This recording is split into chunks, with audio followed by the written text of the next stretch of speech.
నమో మహద్భ్యో ఋషిభ్యో గురుభ్యో నమః. ఓం నమో భగవతే రుద్రాయ. వేదమాత అనుగ్రహించినటువంటి శ్రీరుద్రము, రుద్రాధ్యాయము, శతరుద్రీయము అని చెప్పబడుతున్న పరమేశ్వరుని ప్రశస్తిని తెలియజేసే మంత్రరాశిలో 4వ అనువాకం చెప్పుకుంటూ వస్తున్నాం. మొదటి అనువాకంలో పరమేశ్వరుని ప్రసన్నం చేసుకుని ప్రార్థించి ఆయన యొక్క ఆయుధములన్నీ కూడా శివంకరములై భాషించుగాక అని ప్రార్థించిన తర్వాత పరమేశ్వరుని యొక్క సర్వేశ్వరత్వ, సర్వాత్మకత్వ, సర్వవ్యాపకత్వ, సర్వాంతర్యామిత్వ అనేటటువంటి లక్షణాలని ప్రార్థన రూపంలో చెప్తూ ఉన్నారు ఇక్కడ నమస్కార రూపంగా. అలా చెప్పేటప్పుడు పరమేశ్వరుడు సర్వవ్యాపకుడు అనేది ప్రతిపాదించుతూ జగతాంపతయే నమః అని ముందు అనువాకాల్లో సర్వేశ్వరుడు అని ప్రతిష్ఠ చేసి ఒక్కొక్క వస్తువుకి ఏ విధంగా ఈశ్వరుడే క్షేత్రాణాంపతయే నమః, పశూనాంపతయే నమః, అన్నానాంపతయే నమః, పుష్టానాంపతయే నమః, అరణ్యానాంపతయే నమః, వనానాంపతయే నమః అని పేర్కొన్నారు. అటుపై పరమేశ్వరుడు ఏ విధంగా సర్వాత్మకుడై ఉన్నాడు, ఉచ్చ నీచ ఉపాధులు అని భేదం లేకుండా ఈశ్వర చైతన్యం సర్వత్రా ఎలా సమముగా వ్యాపించి ఉన్నది, ఈ వ్యాపకత్వ ధర్మాన్ని, పరమేశ్వరుని యొక్క వ్యాపకత్వ ధర్మాన్ని తెలియజేస్తున్నటువంటి నామాలను ఇక్కడ మనం చెప్పుకుంటూ ఉన్నాం. ఈశ్వరుని యొక్క వ్యాపక శక్తిలోనే సృష్టి యొక్క సమస్త ఉపాధులు కూడా ఉనికి కలిగి ఉన్నాయి, మనుగడ కలిగి ఉన్నాయి. అలా ప్రతి దానిలోనే ఉండేటువంటి ఒక విభూతి ఉన్నది, ఆ విభూతిని తెలియజేస్తున్నది. అందుకే రుద్రం అంటే విభూతి యోగం, విశ్వరూప సందర్శన యోగం అని చెప్పుకున్నాం. మనకు కనిపించే దానిలో గొప్పదాన్ని ముందు తెలుసుకుని తద్వారా క్రమంగా అన్నింటినీ అర్థం చేసుకునే పద్ధతి భగవద్గీత చెప్తే, కనిపించే దానిలో గొప్పదాన్ని ముందు చూసి గ్రహించే పద్ధతి అది. అలా కాకుండా ప్రతిదానిలోని గొప్పదనాన్ని గమనించే విభూతి యోగం ఈ రుద్రంలో చూపించారు. తద్వారా మనం క్రమంగా విశ్వరూప సందర్శన యోగాన్ని చూస్తున్నాం. అందుకే నమో భగవతే రుద్రాయ విష్ణవే అనేటువంటిది చివరికి తీర్మానించేటువంటి విషయం. అంటే రుద్రుడు అనేవాడిని విష్ణువుగా చూపించడమే రుద్రం చేస్తున్నటువంటి పని. అంటే సర్వవ్యాపకమైన పరమేశ్వర చైతన్యం ఎలా ఉన్నదో చూపిస్తున్నారు. అందుకే ఏదైతే శివమై ఉన్నదో, శుభంకరమై ఉందో, మంగళకరమై ఉన్నదో అదే విశ్వవ్యాపకమై ఉన్నది. విశ్వవ్యాపకమై ఉన్నదంతా శివమే. ఇది మనకు అర్థం చేసుకోవడానికే వేదమాత యజుర్వేదంలో శివాయ విష్ణురూపాయ శివరూపాయ విష్ణవే అనే మాట చెప్పింది. మనం ఇప్పుడు దేనికి వాడుకుంటున్నామంటే శివకేశవ అభేదాల కోసం వాడుకుంటున్నాం. కానీ అభేదపు బుద్ధులు వస్తాయని వేదమాత చెప్పలేదు. ఈ మాట వేదం చెప్పదలుచుకున్నది ఏంటంటే పరబ్రహ్మ లోక కళ్యాణ లక్షణం కలిగిన ఏ శివముందో ఆ శివమే విశ్వవ్యాపకమై ఉన్నది.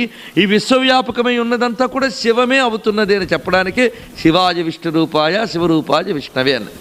అందుకు శివుడు ఏ విధంగా విష్ణువై ఉన్నాడో రుద్రం చూపిస్తున్నది. అలా మనం దర్శించేటప్పుడు ఆ పరమేశ్వరుడు సర్వోపాధులయందు ఉండే చైతన్య స్వరూపుడుగా ఉన్నాడని గుర్చేభ్యో గుర్చపతిభ్యశ్చవో నమః. లంపటుల రూపంలో ఉండేటటువంటి పరమేశ్వరుడు ఆ లంపటులకు పతిగా ఉండే పరమేశ్వరుడు అని చెప్పి వ్రాతేభ్యో వ్రాతపతిభ్యశ్చవో నమః, గణేభ్యో గణపతిభ్యశ్చవో నమః, విరూపేభ్యో విశ్వరూపేభ్యశ్చవో నమః, నమో మహద్భ్యః క్షుల్లకేభ్యశ్చవో నమః వరకు నిన్న మనం చెప్పుకున్నాం. విరూపేభ్య అంటే వికృత రూపాలతో ఉన్న వారి రూపంలో ఉండే ఈశ్వరుడికి నమస్కారము అని. వికృత రూపంలో కూడా పరమేశ్వరుడు వ్యాపించి ఉన్నాడు అని ఒకటి. విరూప అనే మాటకు అనేక అర్థములు ఉన్నాయి. వికృత రూపము విరూపము, వివిధ రూపము విరూపమే. వివిధములైన రూపములు, భిన్న భిన్నములుగా కనిపించే అన్ని రూపములందు ఉండేవాడు కనుక విరూపేభ్య.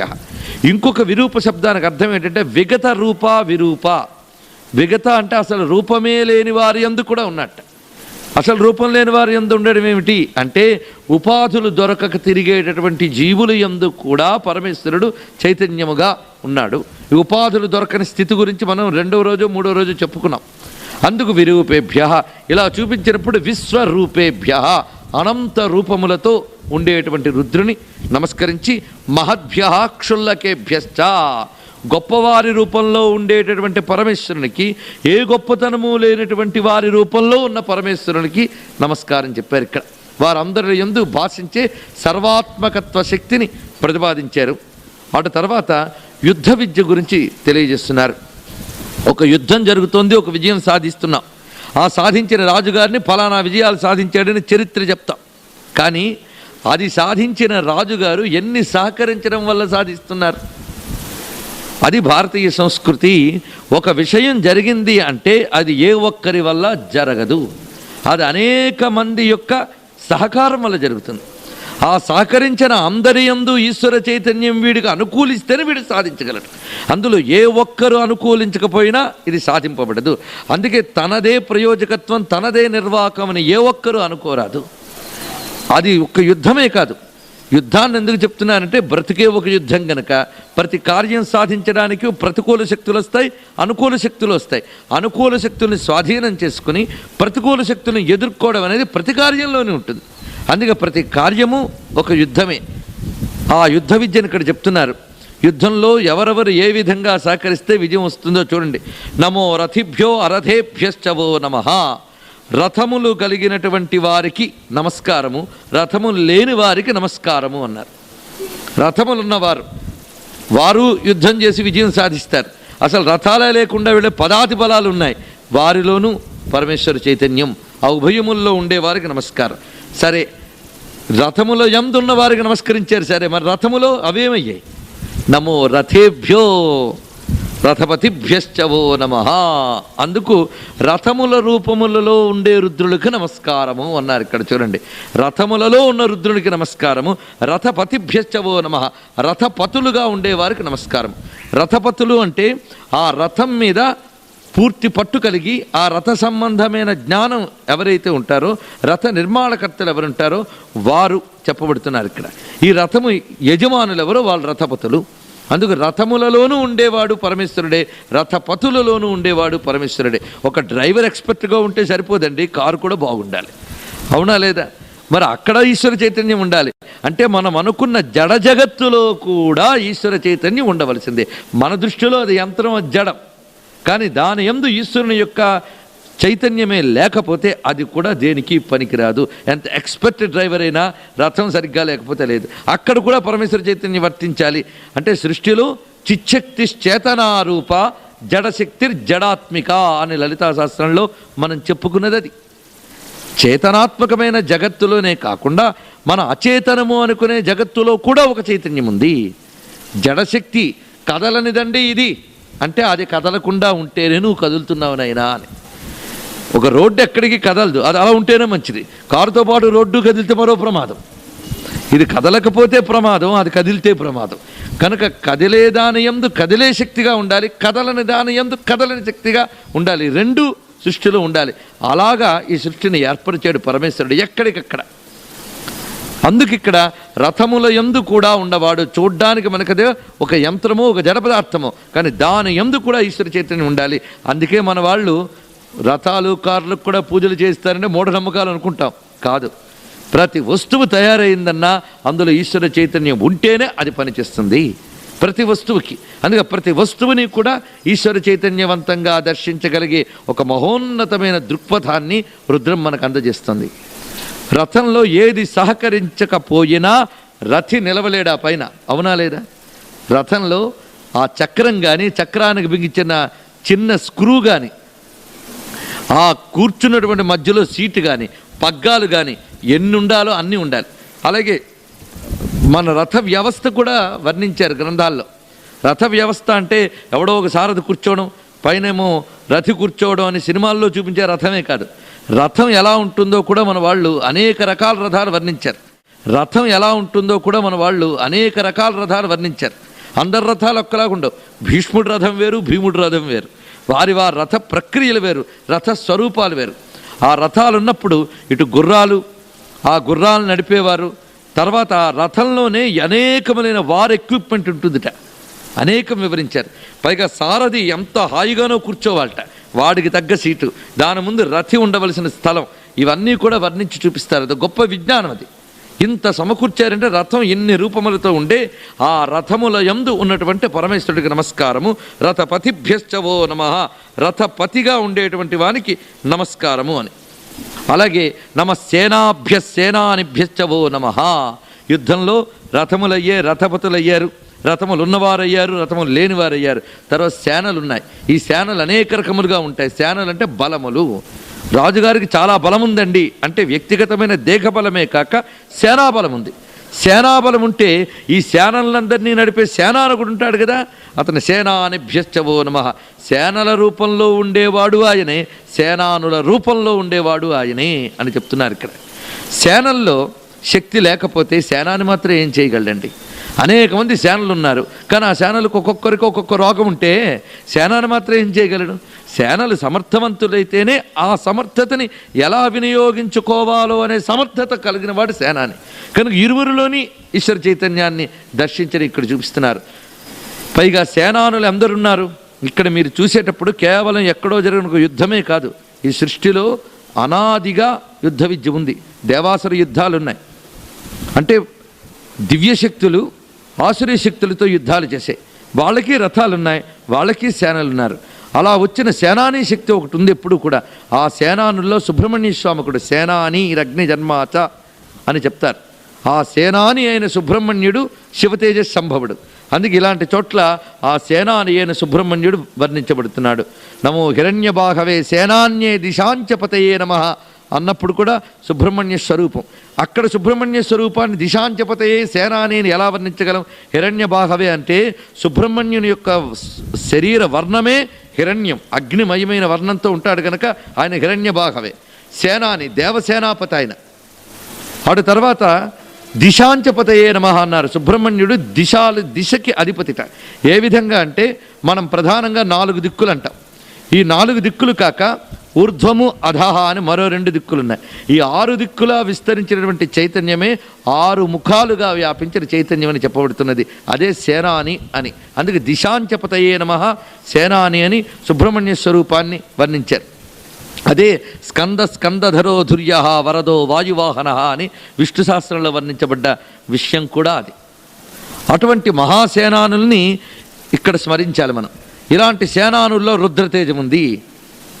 ఈ సేనాని అయినటువంటి సుబ్రహ్మణ్య స్వరూపాన్ని మనం ఇక్కడ భావించితే అటు తర్వాత నమ క్షత్రుభ్య సంగ్రహిత్రిభ్యశ్చవో నమః. ఇప్పటి వరకు రథికుల్ని చెప్పారు, రథముల్ని చెప్పారు, రథ పాలకుల్ని చెప్పారు, రథములు లేని వారిని చెప్పారు, సేనల్ని చెప్పారు, సేనాలని చెప్పారు.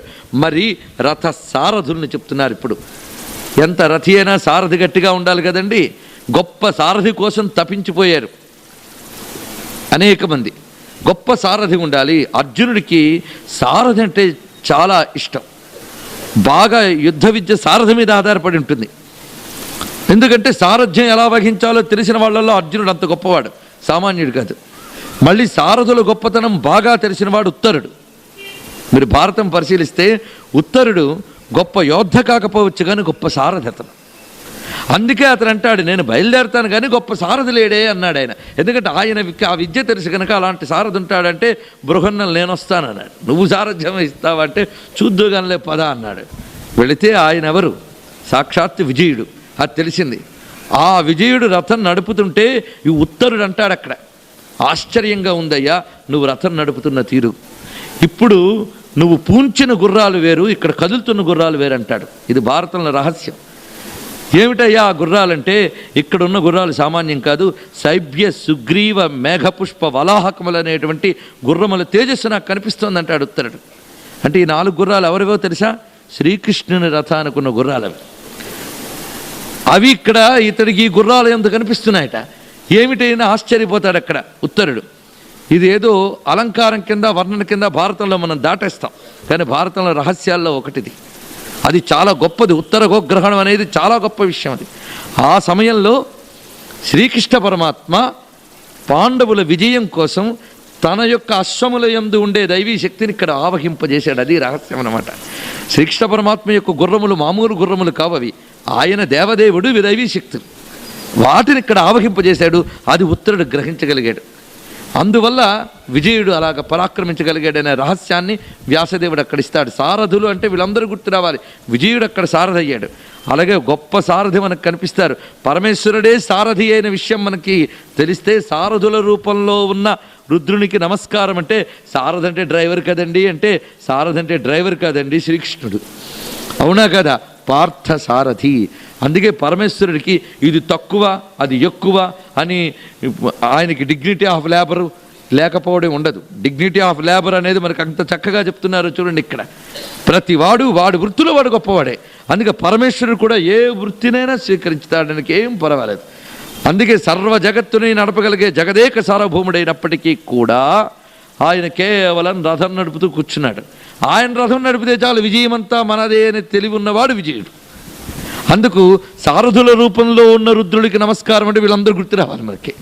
ఆ సారథుల రూపంలో ఉన్న రుద్రుడు క్షత్రుభ్య సంగ్రహిత్రిభ్యశ్చ వో నమః. రథ నియామకుల రూపంలో ఉన్నటువంటి వారు. సంగ్రహిత్రిభ్యశ్చ అంటే రథ నియామకులు, అంటే యుద్ధంలో రథ నియామకులని ఒక వింగ్ ఉంటుందన్నమాట. వీళ్ళు ఏం చేస్తారంటే ఆ రథానికి కావలసినటువంటి పరికరాలన్నీ ఉన్నాయో లేదో చెక్ చేసుకుంటూ ఉంటారు. ఇప్పుడు యుద్ధ విమానాలు బయలుదేరాయి, పైలట్ ఉంటాడు, అన్నీ ఉంటాయి. కానీ ఆ యుద్ధ విమానానికి కావాల్సిన ఇంధనం కానీ దాని మెయింటెనెన్స్ కానీ ఇది చూసే విభాగం ఒకటి ఉంటుంది.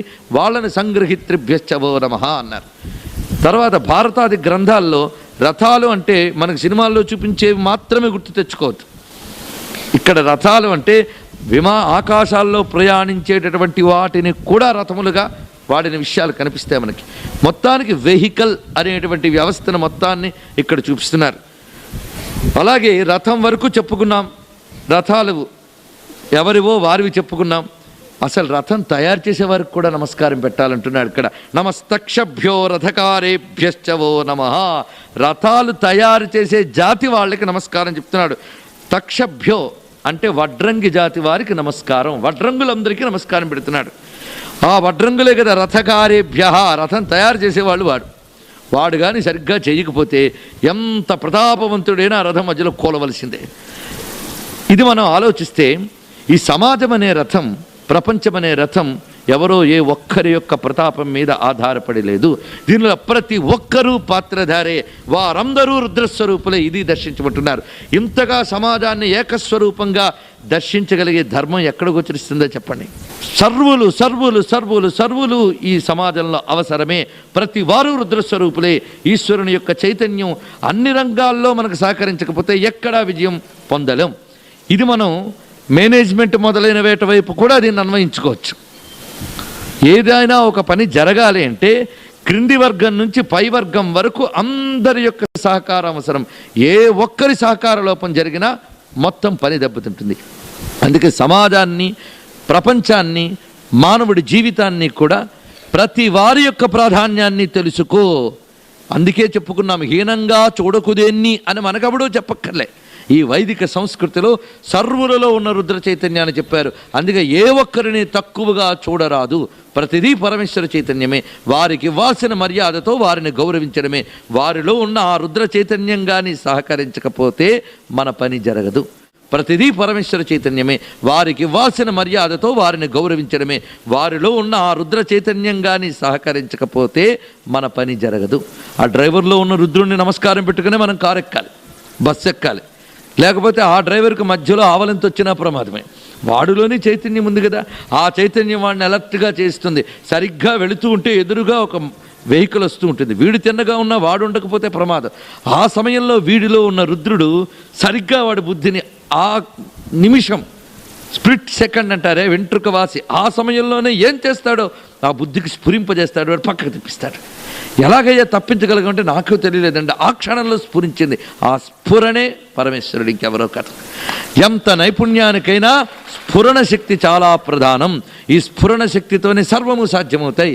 అందుకే ఒక పని జరిగేటప్పుడు సహకరించే ప్రతి వారిలో కూడా స్ఫురణ శక్తి స్ఫురణ శక్తి స్ఫురణ శక్తి చాలా అవసరం. ప్రతివాడు వాడి విద్యలో గొప్పవాడే. ఇంట్లో మనం శుభ్రంగా స్నానం చేస్తూ ఉంటాం, ఆ ట్యాప్ తిప్పి, ఆ ట్యాప్ కానీ పని చెయ్యలేదా ఇంకా చూడాలి, ఆ ప్లంబర్ కోసం తెగ తిరగాలి. వాడు దొరకకపోతే ఇంక స్నానాలే లేవు. కనుక సమాజంలో ప్రతి వాడి కంట్రిబ్యూషన్ సమాజానికి ఇస్తున్నవాడే.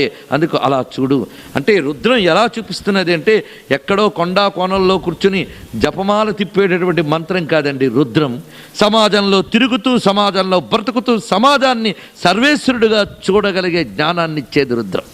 సమాజంలో ప్రతి వాడిలో ఈశ్వర చైతన్యాన్ని దర్శించగలగాలి. ఇది మీకు ఒక సామాజిక దర్శనం కిందో లేదా తాత్విక దర్శనం కిందో గోచరిస్తుంది, అందులో సందేహం లేదు. కానీ అదే సమయంలో మనకిది భౌతిక ప్రయోజనం నెరవేర్చేటటువంటి విషయంగా కూడా మనం తెలుసుకోవాలి. అది ఎలాగో చెప్తాను ఇప్పుడు. వీళ్ళందరినీ ఎందుకు చెప్పారు అంటే, మనం పొద్దున్న లేచిన దగ్గర నుంచి వీళ్ళందరితో బ్రతుకుతున్నాం కనుక వీళ్ళందరి అవసరం మనకున్నది. వీళ్ళందరిలో ఏ ఒక్కరైనా సరిగ్గా పని చేయకపోతే ఘోరం, సరిగ్గా పనిచేస్తే అఘోరం. అవునా లేదా? ఈ ఘోరం అఘోరంగా ఉన్న వీళ్ళు ఎలా ఉన్నారు? వీళ్ళ సహకారం మనకి ఎప్పుడు లభించాలి, వీళ్ళ వల్ల ఏ ప్రమాదం రాకూడదు. అందుకు రుద్రం చదువుతున్నామంటే అర్థం, మన నిత్య జీవన వ్యవహారంలో వేటి అవసరాలు ఉన్నాయో అవన్నీ మనకు శివానుగ్రహం కింద మారిపోవాలి. అందుకు శివోన సుమనాభవ, ఇవన్నీ నాకు శివంకరములగుగాక అని ప్రార్థించడం ఇందులో ఉన్న అర్థం. అందుకు రుద్ర చైతన్యం అంటే ఎక్కడో ఆకాశం నుంచి కురిసి ఉరుములోనో మెరుపులోనే కాదు, నీ చుట్టూ ఉన్న వాళ్ళల్లో కూడా రుద్ర చైతన్యం ఉంది. అది నీ పట్ల ఘోరంగా పరిణమించకుండా అఘోరంగా పరిణమించి నీకు శాంతిని, శుభాన్ని, క్రమంగా నీకు జ్ఞానాన్ని, అద్వైత సుఖశాంతిని ఇవ్వగలగాలి. విశ్వకర్మ మనుస్త్వష్ట స్థవిష్ట స్థవిరో ధ్రువ. విశ్వం ఏ విధంగా తయారవుతుందో చూపిస్తున్నాడు. విశ్వకర్మ, విశ్వమనే కర్మ చేస్తున్నటువంటి వాడు. ఈ కర్మ చెయ్యాలి అంటే ఏముండాలంటే మనుహు, మన అవబోధనే అనే ధాతువు నుంచి మను అనే శబ్దం పుట్టింది. అంటే ఆలోచన పరులు, వీళ్ళని మనువులు అంటారు. విశ్వం కర్మ చేస్తున్నారు. దానికి తగ్గ ఇంజనీరింగ్ స్కిల్ నాలెడ్జ్, ఆ నాలెడ్జ్ అనేది మనువుల వల్ల వస్తుంది. మనువులు విశ్వం ఏ విధంగా నడవాలో నాలెడ్జ్ ఇచ్చేవాళ్ళు మనువులు, ఆలోచన పరులు అని అర్థం. ఆ తర్వాత త్వష్ట, త్వష్ట అంటే తొలుచువాడు అని అర్థం. ఒక రాయి ఉంది, అది రాయే, దాన్ని తొలిచితే శిల్పం. ఒక కర్ర ఉంది, దాన్ని తొలిచితే అది చక్రం, రథం, కర్ర, దూలం ఏదో అవుతుంది. మొత్తానికి దానిగా ఉంచితే ప్రయోజనం లేదు, దాన్ని తొలచాలి. అసలు దాన్ని తొలచాలన్న నాలెడ్జ్ ఎలా వచ్చింది, ఎలా తొలచాలో అనే తెలివి ఎలా వచ్చింది? ఆ తెలివి ఈశ్వర చైతన్యం నుంచే రావాలి కదా. ఆ ఈశ్వర చైతన్యానికి త్వష్ట అని పేరు. అది కానీ అనుగ్రహిస్తేనే ఆ త్వష్టారూప ఈశ్వర చైతన్యం వీడిని అనుగ్రహిస్తేనే వీడిలో ఈ శిల్పం వస్తుంది, ఈ తొలచగలిగే శిల్పం వస్తుంది. ఇలాగా మనకి ఈ సృష్టిలో ఉన్న వివిధ నైపుణ్యాలు, స్కిల్స్ అన్నిటికీ కూడా అధిదేవతలు ఉన్నారు. అందుకే ప్రతివాడు వాడి వృత్తిలో ఒక దేవతను కొలుచుకుంటాడు. ఎందుకంటే నా బుద్ధిలో ఉండేటటువంటి ఈ నాలెడ్జ్ని ఆ దేవత మరింత ఇంప్రూవ్ చేయగాక, ఇంత గొప్పగా చేయగాక, అది నాకు అనుకూలించుగాక అని కొలుచుకుంటుంటాం. ఇది ఉన్నటువంటి అంతరార్థం. అందుకే సృష్టిలో ఉన్న ప్రతి నైపుణ్యం కూడా భగవంతుడి నుంచి రావాల్సిందే. ఇది తెలియ చాలామంది తెలివైన వాళ్ళం అనుకుని, ఓహో మీరు దేవుణ్ణి నమ్ముతున్నారా, నేను నా శక్తిని నమ్ముకున్నానండి అంటాడు. నీ శక్తి ఏమిటో నీకు జ్వరం వచ్చినప్పుడు తెలుస్తుంది. అట్నుంచి కదలేడు, వీడి శక్తిని నమ్ముకున్నట్ట. ఆయన శక్తి ఇస్తేనే ఈ మాట అనగలిగాడు వాడు. అందుకే ఇవన్నీ అజ్ఞానపు మాటలు. పరమేశ్వరుడు నైపుణ్యం ఇవ్వాలి. అందుకే ప్రతి వృత్తికారుణ్ణి ఇక్కడ ఈశ్వర స్వరూపంతో నమస్కరిస్తున్నారు. మనం సమాజంలో ప్రాకృతిక వస్తువుల్ని మాత్రమే కాకుండా ప్రతి వారిలో ఉన్న నైపుణ్యాన్ని కూడా రుద్రస్వరూపంగా చూస్తున్నారు. అందుకే తర్వాత నమ కులాలేభ్య కర్మారేభ్యశ్చవో నమః అని అంటున్నారు. కులాలేభ్య అంటే మట్టి కుండలు చేసేవారు, మట్టి పాత్రలు తొలిచేవారు, అంటే మట్టితో పనిచేసి మట్టితో శిల్పం చేసేవాడిని కులాలులు అంటారు. కర్మారులు అంటే లోహములతో పాత్రలు చేసేవారు. ఇత్తడి మొదలైనవన్నీ తీసుకుని లోహములతో చేసిన వాళ్ళు, వీళ్ళనే మనం కుమ్మరి, కమ్మరి అని తెలుగులో అన్నాం. కులాలేభ్య కర్మారేభ్యశ్చ, కర్మారేభ్య కర్మ చేసేవాడే అక్కడ కర్మార. అందుకే కుమ్మరి, కమ్మరి మొదలైన రూపాలలో ఉన్న రుద్రులకి నమస్కారం. అంటే కుమ్మరుల్ని, కమ్మరుల్ని కూడా నమస్కరించింది భారతదేశ సంస్కృతి. వాళ్ళని ఈశ్వర చైతన్యంగా చూసింది అన్న ఒక్క భావన తెలిస్తే చాలు కదండి. శ్రమ జీవనానికి ఎంత విలువ ఇచ్చిందో ఈ దేశం అర్థమవుతుంది. అది తెలియక మనం ఏదో శ్రమజీవనం గురించి కొత్తగా ఆవిష్కరించినట్లు శ్రమైక జీవన సౌభాగ్యానికి సమానమైనది లేనే లేదని కొత్త విప్లవం వినిపిస్తున్నానన్నాడు ఆ మధ్య కవి. అనగానే అదేదో కొత్తగా చెప్పామనుకున్నాం, కాదు. ఇంకా ఒకడు అంటాడు, కమ్మరి చక్రం కుమ్మరి కొలిమి శాలెల మగ్గం జాలరి పగ్గం శరీర కష్టం స్ఫురింపజేసే గొడ్డలి గుణపం కొడవలి నాగలి సహస్ర వృత్తుల సమస్త చిహ్నాల్ నా విరుతించే నవీన గీతికి భావం భాగ్యం భాష ప్రణవం అన్నాడు. నాయనా నీకే కాదయ్యా, మా పురాతన సనాతన వేద గీత కూడా చెప్తున్నది ఇదే విషయం. నీకన్నా గొప్పగా చెప్పింది ఏనాడో ఈ విప్లవ కవిత్వం ఎవడు మనకు చెప్పక్కర్లేదు. ఆ మధ్యకాలంలో రష్యా బాగున్న రోజుల్లో ఇక్కడి నుంచో పండితుడు తయారయ్యట. ఎందుకంటే మన వాళ్ళకి స్వతంత్రం వచ్చిందన్న భ్రమే కానీ ఎప్పుడు విదేశీ మాట అంటేనే ఇష్టం. అదేమి సరదావో అది. మనం చెప్పుకున్నాంగా మూఢనమ్మకాలని, అందులో అదో మూఢనమ్మకం. మనకి ఈ దేశంలో స్వాతంత్రం వచ్చిందని ఒక మూఢనమ్మకం, స్వదేశీయుల పాలన వచ్చిందనుకోవడం మరో మూఢనమ్మకం. ఏమీ రాలేదు మనకి. అసలు స్వదేశం గురించి మాట్లాడితే సిగ్గు మనకి. దేవుడి గురించి మాట్లాడుతాం కానీ దేశం గురించి అంటే అబ్బో వద్దండి మనకి, ఎందుకండి అవన్నీ. నేను ఏదో విష్ణువు కృష్ణుడు భజన చేసుకుపోక అలా చేసి ఇలా తీసుకొచ్చాం. కానీ ఈ దేశాన్ని తీసిస్తే దేవుడు లేడండి. అలాగే ఈ దేశాన్ని దైవాన్ని వేరు చేయలేం. అలా మనం ఆలోచించినప్పుడు అక్కడ వాడెవడో అక్కడ దేశ పరిస్థితులు బట్టి శ్రమ జీవనం దోపిడీల సమాజంలో పుట్టి వాడు అఘోరిస్తే అది పట్టుకుని ఆ ఇష్టులు ఇక్కడ తయారైపోయి తిరుగుతూ ఉంటే ఎలా అండి? మన వేదం ఉందే అది ఎంత గొప్పగా చెప్తున్నదో ఈ ధర్మాన్ని తెలుసుకోండి. అందుకే ఆ రోజుల్లో రష్యాలో కమ్యూనిజం నేర్చుకోవడం ఇక్కడి నుంచి కూడా వెళ్ళినప్పుడు అక్కడ ఒక కమ్యూనిస్ట్ పండితుడి వద్దకు వెళ్ళి నేను కమ్యూనిజం గురించి క్షుణ్ణంగా తెలుసుకోవాలనుకున్నాను అన్నట్ట. ఎక్కడి నుంచి వచ్చావంటే భారతదేశం నుంచి అన్నట్ట. అవునా, నాకు రుద్రంలో కమ్యూనిజం కనిపించిందయ్యా మీ రుద్రంలో అన్నట్ట. ఇది జరిగిన విషయం. అది ఆశ్చర్యకరమైన విషయం. ఇంతకన్నా కమ్యూనిజం ఏముంటుందో చెప్పండి. కుమ్మరివాడిలో ఉన్న శివునికి నమస్కారము అన్న చెప్పినటువంటి కన్నా ఇంకేమున్నదండి. అందుకే ఈ వృత్తికారులందరిలో ఈశ్వరుడున్నాడు గనక ఆ కళని నువ్వు ఈశ్వర వ్యక్తీకరణ కింద భావించు. ప్రతి వాడిలో ఉన్న స్కిల్, నైపుణ్యం ఈశ్వర చైతన్యం. లేకపోతే ఈ బుద్ధులకి తెలివితేటలు ఎక్కడొస్తాయండి? మట్టిని కుండలా మలచాలని, అందులో వండుకోవాలని ఎలా తోచుతుంది? లేకపోతే ఒక రాతిని శిల్పంలా మలచాలనే బుద్ధి ఎలా వచ్చింది? మనం మలచగలమా? ఒక ఉలి ఇచ్చాడు, సుత్తి ఇచ్చాడు, పట్టుకెళ్తే దాన్ని పిండి చేసి వదులుతాం కానీ శిల్పం చేయగలమా? అంటే దానికి సంబంధించిన స్కిల్ ఒక్కళ్ళలో ఉంది. ఒక్కొక్కరిలో ఒక్కొక్క నైపుణ్యాన్ని పరమేశ్వరుడు ప్రవేశపెట్టాడు. చివరికి కీటకంలో కూడా దాని నైపుణ్యం దానికి పెట్టాడు. ఇవి మనం చూస్తూనే ఉన్నాం. ఇలా సృష్టి అంతా కూడా ఈశ్వర చైతన్యం తన బహువిధములైన నైపుణ్యాలన్నిటినీ నింపి ఉంచింది గనక వారందరిలో ప్రకాశించేటువంటి ఆ ఈశ్వర చైతన్యానికి నమస్కారం. నీ చుట్టూ ఉన్న ఉచ్చ నీచ ఉపాధులు అనేటటువంటిది నువ్వు పైపైన చూసనే మాటే కానీ ఉచ్చ నీచ ఉపాధులు అన్నింటిలో కూడాను ఆ మహోన్నతుడైన సర్వేశ్వరుడు వ్యాపించి ఉన్నాడు గనక నమ కులాలేభ్య కర్మారేభ్యశ్చవో నమో మహద్భ్యో ఋషిభ్యో గురుభ్యో నమః. ఓం నమో భగవతే రుద్రాయ. పుంజిష్టేభ్య అంటే పక్షుల్ని వేటాడి బ్రతికేటటువంటి వాళ్ళు. నిషాదులు అంటే చేపలు మొదలైనటువంటి వారిని పట్టుకు తిరిగేవారు. ఇషుకృద్భ్యో ఈ జంతువుల్ని వాటిని వేటాడడానికి తగినటువంటి బాణాలు అవి తయారు చేసేవాళ్ళు. దానికి తగ్గటువంటి విల్లులు మొదలైనవి తయారు చేసేవాళ్ళు వాళ్ళ రూపంలో ఉండేవారు. మృగయుభ్యశ్వనిభ్యశ్చవో నమః. మృగాలను వేటాడుతూ తిరిగేవారు. ఆ వేటాడడానికి వేట కుక్కల్ని పట్టుకు తిరిగేవారికి నమస్కారము అని ఇక్కడ చెప్తున్నారు. అంటే సృష్టిలో వేటగాడిలో కూడా పరమేశ్వర చైతన్యం ఉంది. మరి వాడు ఎంత స్టడీ చేస్తాడండి? ఒక వేటగాడు ఏ విధంగా తన యొక్క నైపుణ్యాన్ని చూపిస్తాడంటే మన ప్రాచీన గ్రంథాలు చూస్తే వేట విద్య గురించి వర్ణించారు. సంస్కృత గ్రంథాల దాకా ఎందుకు, మన తెలుగు దగ్గరికి వద్దాం. తెలుగులో మనుచరిత్రలో అల్లసాని పెద్దన గారు వేట గురించి వర్ణిస్తారు చాలా చక్కగా. ఆ వేటకు వెళ్ళేవాళ్ళు ఎన్ని రకాల ఏర్పాట్లు చేసుకువెళ్తారు. ఆ తీసుకువెళ్ళేటప్పుడు కొన్ని పెట్టెలని, ఉడుములు లాంటి జంతువుల్ని, రకరకాల ఆయుధాలని ఆ పట్టుకు వెళ్ళడం. ఆ వెళ్ళినప్పుడు వాళ్ళు ఎలా వలలు పన్నుతారు, ఏ జంతువుని ఎలా వేటాడాలో జ్ఞానం. అంతేకాదు అడవిలో వీస్తున్న గాలి బట్టి అక్కడ ఏ జంతువు సంచరిస్తుందో తెలుసుకోవడం, వాసన బట్టి గ్రహించగలగడం. అంటే ఒక వేటని ఆధారం చేసుకుని ఎంత నాలెడ్జ్ డెవలప్ అయిందో మనం చూడాలి అంటే మన గ్రంథాలు చూడాలి. మనం సాధారణంగా ఏమనుకుంటామంటే వర్ణన దాటేస్తాయి. ఇప్పుడు మన కథాదృష్టే కాదు, అక్కడ ఉన్నటువంటి ఆ వర్ణనని చూస్తే ఎన్ని విద్యలు ఉండేవో అనేది తెలుసు. ఒక్క వేటగాడులో ఎంత నైపుణ్యం ఉంది చూడండి. ఇప్పటికీ ఆటవికుల్ని మనం పరిశీలించితే, నిజమైన స్వచ్ఛమైన ఆటవికుల్ని చూస్తే వాళ్ళకి తెలిసిన ఔషధ విజ్ఞానం మరెవరికీ తెలియదు. అటువంటి విద్యలు కలిగినటువంటి ఆ వేటగాళ్లలో ఉండే నైపుణ్యం కూడా ఈశ్వర స్వరూపమే.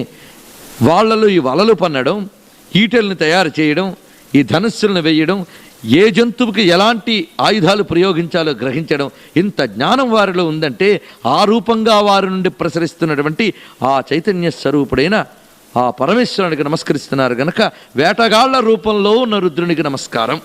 అయితే ఏమిటంటే ఇది కేవలం మనం ఇక్కడ చెప్పేటప్పుడు అందరిలో ఉన్నారు అని చెప్పడమే కాదు, అందరి వేషాలు ఆయన వేశాడు. అదొకటి విశేషం. వీళ్ళందరి వేషాలను వేసుకున్నాడు ప్రతి దానికి. మొదటేమో ఒకటి చెప్పుకున్నాం, పుష్టాయోపవీతినే హరికేశాయ ఉపవీతినే పుష్టానాం పతే నమః అని చెప్పుకున్నప్పుడు ఆది బ్రాహ్మణుడు మనకు కనబడ్డాడు. అయితే ఆది బ్రాహ్మణుడైనా జగదీశ్వరుడు ఉన్నటువంటి శివుణ్ణి చూస్తూ ఉన్నాం. అటుపై ఆ స్వామే రథేభ్యో రథపతిభ్యశ్చవో నమః. ఇది చాలా గొప్ప మాట. అది ఏ రథం అండి? ఆ రథం గురించి ఆలోచిస్తే ఇప్పుడు ఈ విషయాలన్నీ మనకు అర్థమవుతాయి. ఏ రథం అది? ఆ పరమేశ్వరుడిది విశ్వరథం. అదే త్రిపురాసుర సంహారానికి స్వామి బయలుదేరినప్పుడు పురాణాలు వర్ణించాయి. ఆ రథానికి చక్రాలేమిటి? సూర్య చంద్రులు. అటు తర్వాత ఆ రథానికి గుర్రాలు, 4 వేదాలు, సారథి బ్రహ్మ. అందుకే సారథి రూపంలో ఉన్న పరమేశ్వరుడు అంటే బ్రహ్మదేవుడు.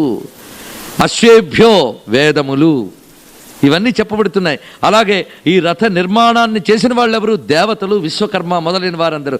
వారు ఈశ్వర చైతన్య స్వరూపులే. అందుకే రథగారేభ్య. దానిపై కూర్చున్నాడు పరమేశ్వరుడు. ఆ ఈశ్వర చైతన్యమే ఈ రథమంతా ఉందిట. మీరు జాగ్రత్తగా శివపురాణం వింటే త్రిపురాసుర సంహారం వినేటప్పుడు ఒళ్ళు పులకిస్తుంది మనకి. ఎందుకంటే విశ్వరథంలో పరమేశ్వరుడు కూర్చున్నాడు. విశ్వమే ఆ రథం. ఈ విశ్వం మీకు ఎలా కనిపిస్తుంది? సూర్యచంద్రులు అనే వాళ్ళని చక్రాలుగా పెట్టారు. ఇక్కడ చక్రం వల్ల తోవ ఏర్పడుతుంది. అలాగే సూర్యచంద్రుల వల్ల కాలం అనే తోవ ఏర్పడి తద్వారా మనం అన్ని గతులని గమనించుకున్నాం. అంటే కాలానుగుణంగా నడిచేది ఈ విశ్వం. ఆ కాలం సూర్యచంద్రులు బట్టి నిర్ణయింపబడుతున్నది. అందుకే సూర్యచంద్రులు ఈ భూమికి ఇరు చక్రాలు అని చెప్పడంలో విశేషం అది.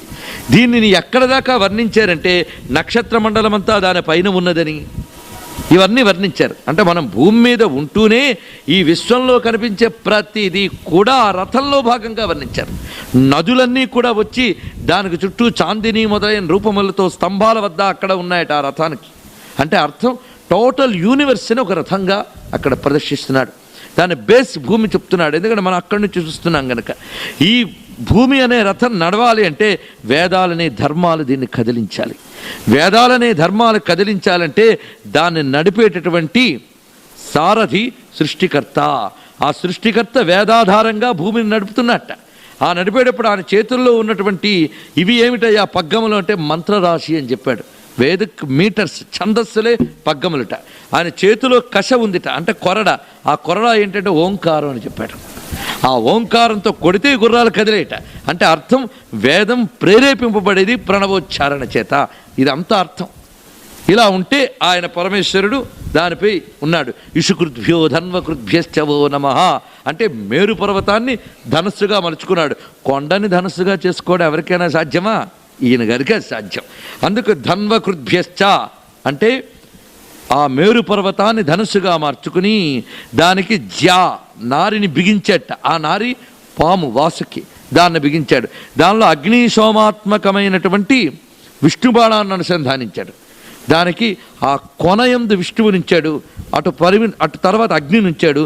చివరికి అగ్రమనందు సోమాన్ని ఉంచాడు. ఈ అగ్ని సోమాత్మకమైన ఆ శక్తిని అనుసంధానించాడు. అదేమిటో కాదు, ప్రణవనాద చైతన్యమే అందులో. అకార ఉకార మకార చైతన్యం. తన్మూలమైన ఈశ్వరుని హృదయం నుంచి దాన్ని సంధించాడు. శివస్య హృదయం విష్ణు, విష్ణుశ్చ హృదయం శివ అన్నట్లుగా దాన్ని సంధించి వదిలాడు. ఇలా చూపించినప్పుడు విశ్వమంతా విశ్వేశ్వరుని రూపమని ఇంతవరకు దర్శించాం. దానిలో ఉన్నవాడు కూడా విశ్వేశ్వరుడే. అందుకే ఈ రథము ఆయనే, రథికుడు ఆయనే, రథాన్ని నడిపే బ్రహ్మదేవుడు ఆయనే, ఆ బాణము ఆయనే, ధనస్సు ఆయనే. ఇలా మొత్తంగా విశ్వాన్ని ఏక ఈశ్వర చైతన్యంగా దర్శించినప్పుడే ఈ 3 పట్టణాలు నావి అనే అహంకారం పోతుందయ్యా. స్థూల సూక్ష్మ కారణ శరీరములే నేను అనేటువంటి త్రిపురాసురులు నశించిపోతారు. అది దర్శింపజేసాడు త్రిపురాసుర సంహారకుడు. అందుకే ఇక్కడ మనం ఆ రథములను, ఆ గుర్రములను వీటిని దర్శిస్తూ ఉండాలి. ఆ స్ఫూర్తితోనేనండి మనకిప్పుడు రథాలు అన్నీ తయారు చేసుకుంటున్నాం. తండ్రి ఏం చేస్తే పిల్లలు అదే చేస్తారు. అందుకే ఆ ఈశ్వర చైతన్యం అన్ని వేషాలు వేసింది. లేకపోతే ఏ వేషం ఎలా వేయాలో మనకు తెలియదు. అలాగే వేటగాళ్ళు అంటే శివుడే కనిపిస్తాడు. అయ్యా మడి కట్టుకున్న బ్రాహ్మడు ఆయనే, మడి తడి లేని వేటగాడు ఆయనే. అదే విశేషం, అన్నీ ఆయనే. ఆ వేటగాడే తిరుగుతున్న పరమేశ్వరుణ్ణి ఆదికిరాత అని మనం నమస్కారం చేసుకున్నాం కదా. ఈ వేటగాడి రూపం ఎప్పుడు చూపించాడు? అర్జునుడికి చూపించాడు. ఈ వేటగాడి రూపమే బ్రహ్మదేవుడికి చూపించాడు. బ్రహ్మదేవుడు కామవికారం చేత మృగమైనప్పుడు ఈ వేటగాడే వెళ్ళి నిగ్రహించాడు. అంటే మృగాలను నిగ్రహిస్తాడనమాట. మనకెందుకండి? అయితే మనకు అక్కర్లేదు, మనకే ఎక్కువ కావాలి. ఇన్ని మృగాలు ఇక్కడున్నాయి కనుక. మృగాలన్నీ ఉన్నాయి. అంటే పశు ప్రవృత్తులు ఏవైతే ఉన్నాయో అవన్నీ ఉన్నాయి. ఆ వికారాలు పుడితే మనం కూడా మృగాలు మెప్పుతాం. బ్రహ్మదేవుడు లేడై పరిపెత్తేట కామం అనే వికారం పుడితే, అంటే ఈ వికారాలు పుడితే బ్రహ్మదేవుడు అంతటి వాడే మృగమైపోయాడు.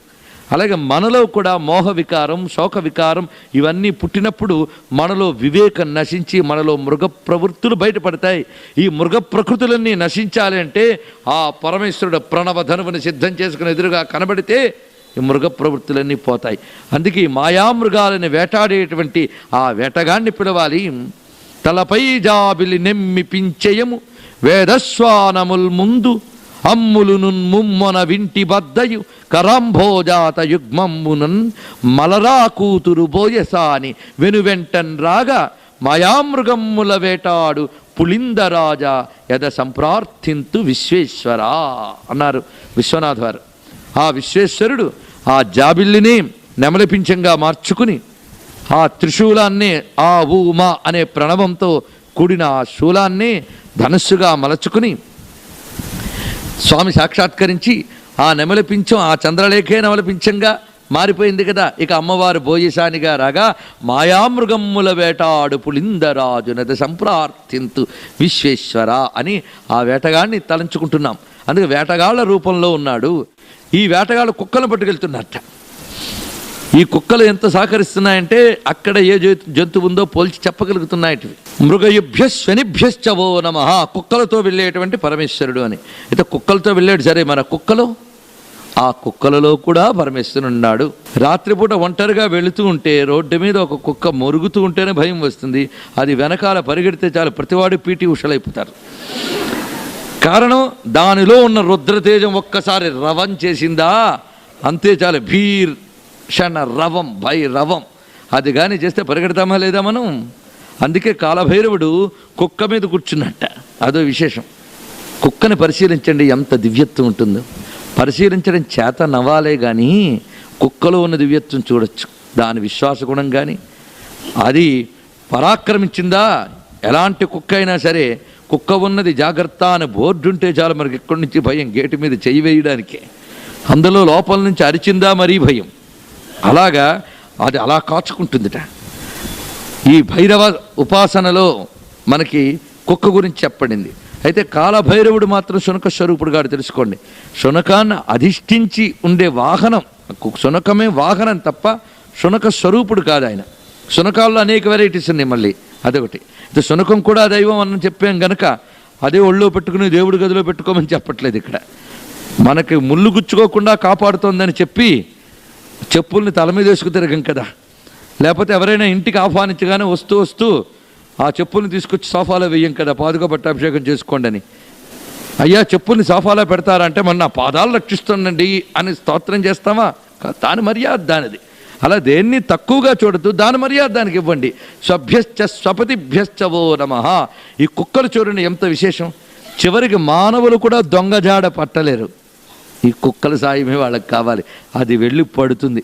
అలాగా మనకు ఆ పోలీసు కుక్క పట్టుకుని వచ్చాడా అమ్మయ్యా అని ధైర్యం వస్తుంది మనకి.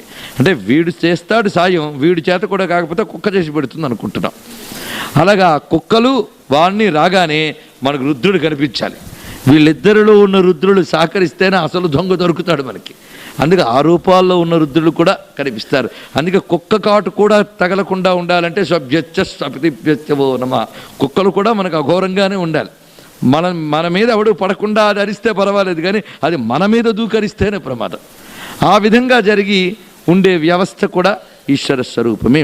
స్వభ్యశ్చ స్వపతిభ్యశ్చ, వారి యందు అధిష్ఠించి దానిని నిగ్రహించే స్వరూపంలో ఉన్నవాడు.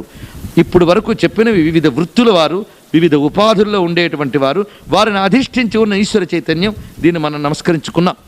అధిష్ఠించిన వాడిని ఎందుకు చెప్పాము అంటే, వాడిలో మనల్ని హింసించే బుద్ధి పుట్టినా వాడికి హింసించే శక్తినిచ్చిన ఈశ్వరుడు అక్కడ అధిష్ఠించి ఉన్నాడు కనుక వాడు ఆ పగ్గాన్ని వెనక్కి లాగుతాడు. ఆయన పశుపతి కదండి.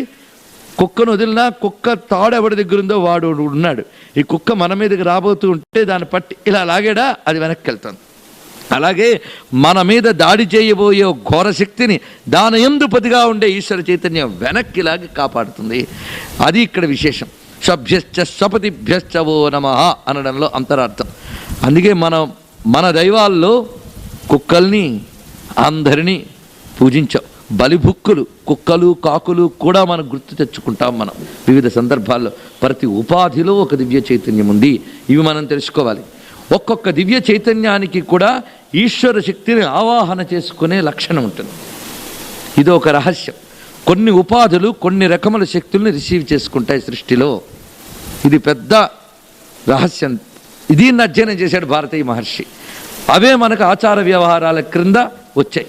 సృష్టిలో అన్ని శక్తులు ఉన్నాయని మనం ముందే చెప్పుకున్నాం. పాజిటివ్ అండ్ నెగిటివ్ ఎనర్జీస్ రెండూ ఉంటాయి. సృష్టి సహజ లక్షణం అది. ఇందులో కొన్ని ఉపాధులు పాజిటివ్స్ని అట్రాక్ట్ చేస్తాయి, కొన్ని ఉపాధులు నెగటివ్స్ని అట్రాక్ట్ చేస్తాయి. అంతే కదండి.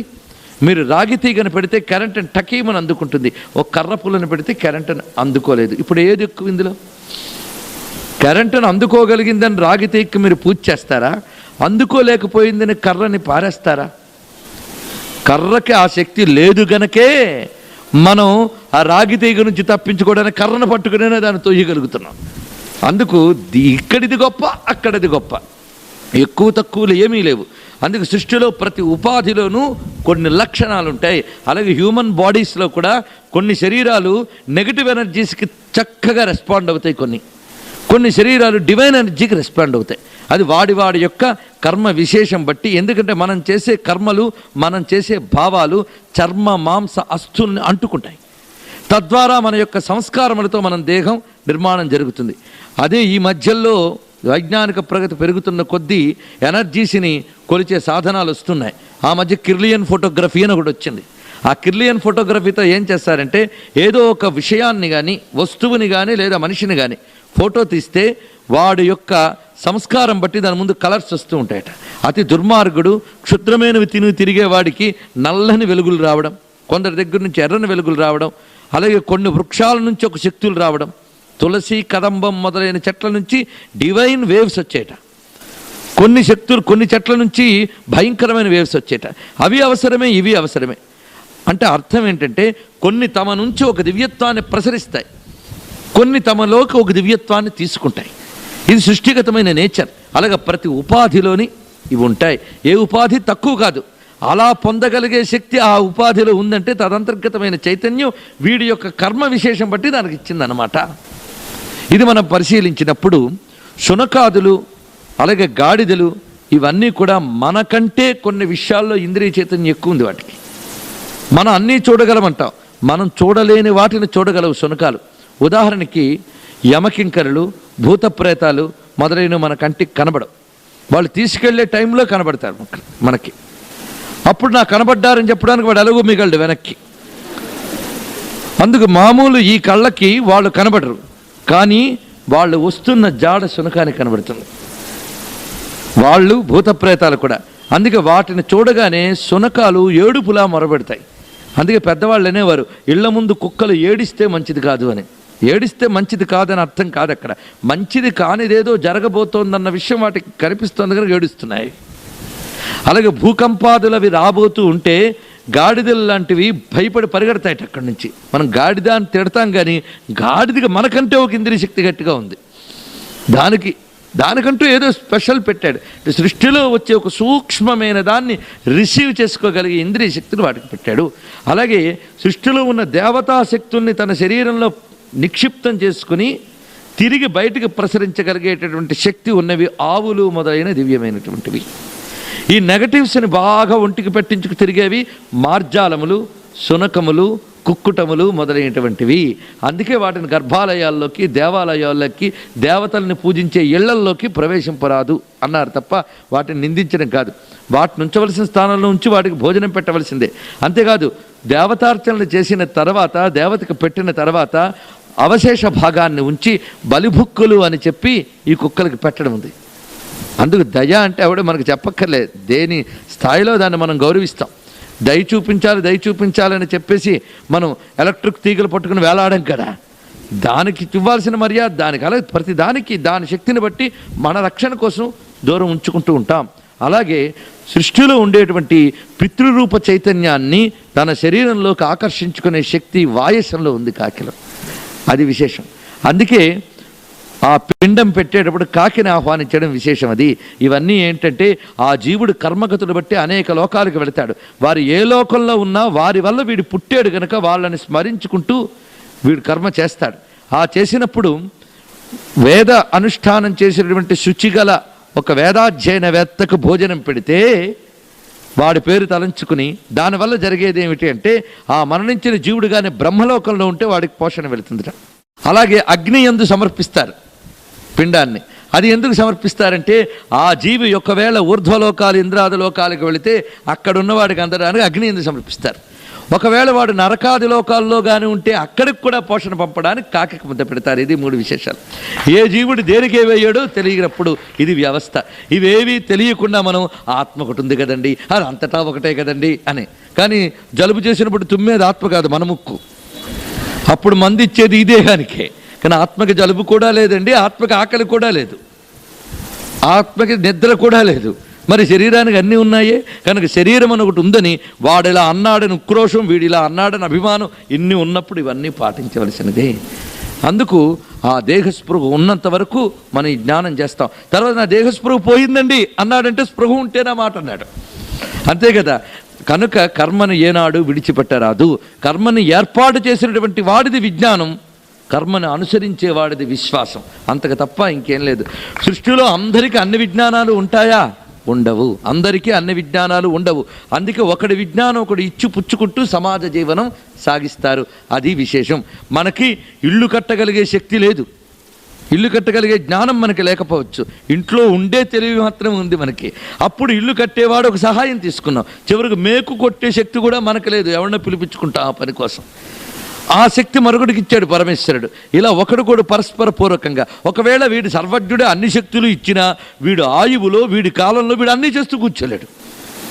ఈ విధంగా పరమేశ్వరుడు ఒక్కొక్కరిలో ఒక్కొక్క శక్తిని ఎందుకు నిక్షిప్తం చేశాడు అంటే ఒక్కొక్క జీవికి అనేక అవసరాలు అనేక సందర్భాల్లో. అందుకే ఎగిరి వెళ్ళే కాకిని కూడా వాళ్ళ తండ్రిని తలుచుకున్నప్పుడు ఒక్కటి రాలేదే, ముద్ద తిరలేదే అని ఆ కాకిని కూడా గమనించేలాగా చేసినటువంటి దేశం ఇది.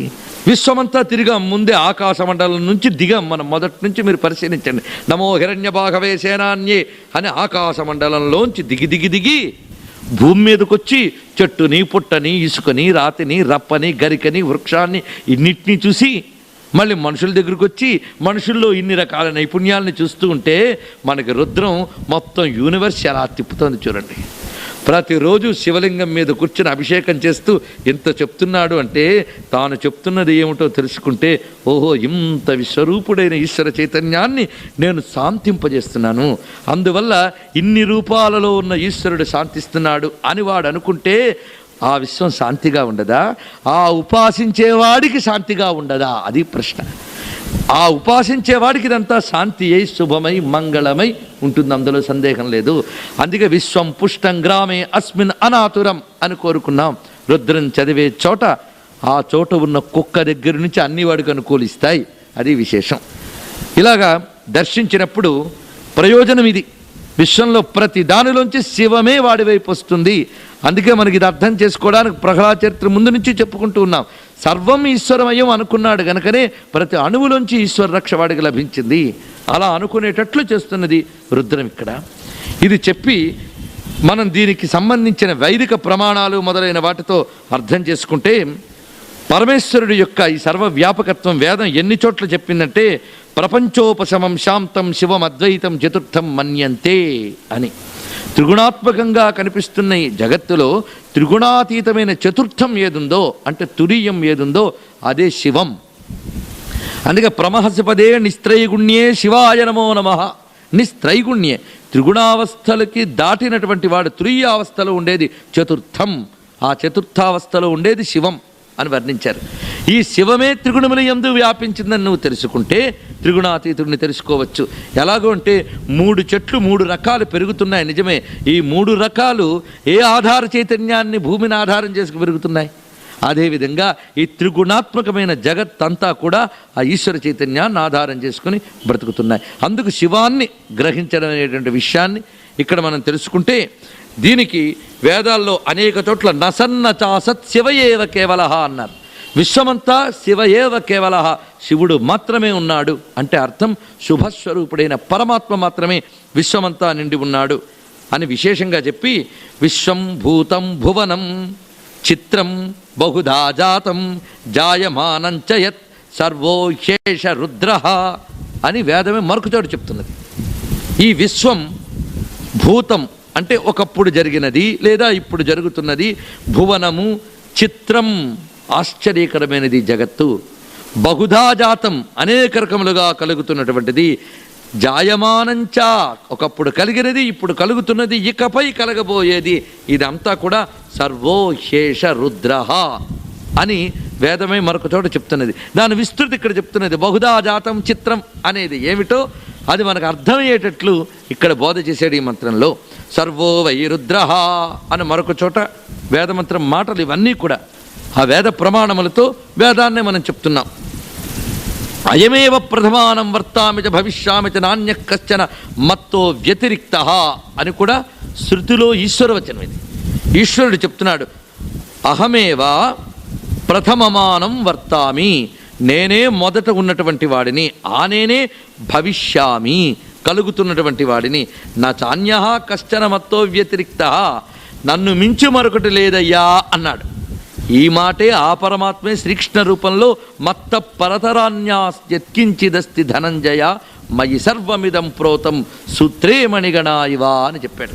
అందుకే రుద్రంలో ప్రతిరోజు మనకు భగవద్గీత శ్లోకాలు కొల్లలుగా ఎందుకు వస్తున్నాయంటే, మన వైదిక సంస్కృతి భగవద్గీతలో కొంత, రామాయణంలో కొంత, వేదాల్లో కొంత లేదు, అంతా ఉన్నది ఒక్కటే, పేర్లు మార్చుకుంటున్నా చెప్తున్నది ఒక్కటే, ఆ ఈశ్వర చైతన్యమే, దాన్ని మించి మరొకటి లేదు.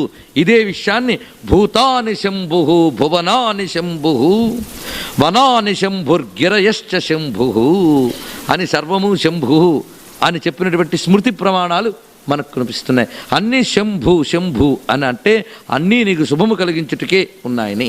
ఈ విధంగా మనకి ప్రమాణంలో విద్యావనీయ సంపన్నే బ్రాహ్మణే గవిహస్తిని శుని చైవ శపాకేచ పండిత సమదర్శిన. ఈ సమదర్శనత్వం అనేది మనకు స్వభ్యశ్చ స్వపతిభ్యశ్చలో ఉండేది రుద్రుడే. అందుకే శుని చైవ శపాకేచ, కుక్కలోనూ కుక్కన వండుకు తినేవానియందు, విద్యావినయ సంపన్నుడైన బ్రాహ్మణుని యందు, గవియందు అనగా ఏనుగునందు, గోవునందు, శునకమునందు పండితులు సమదర్శనం కలిగి ఉంటారు సుమా అని.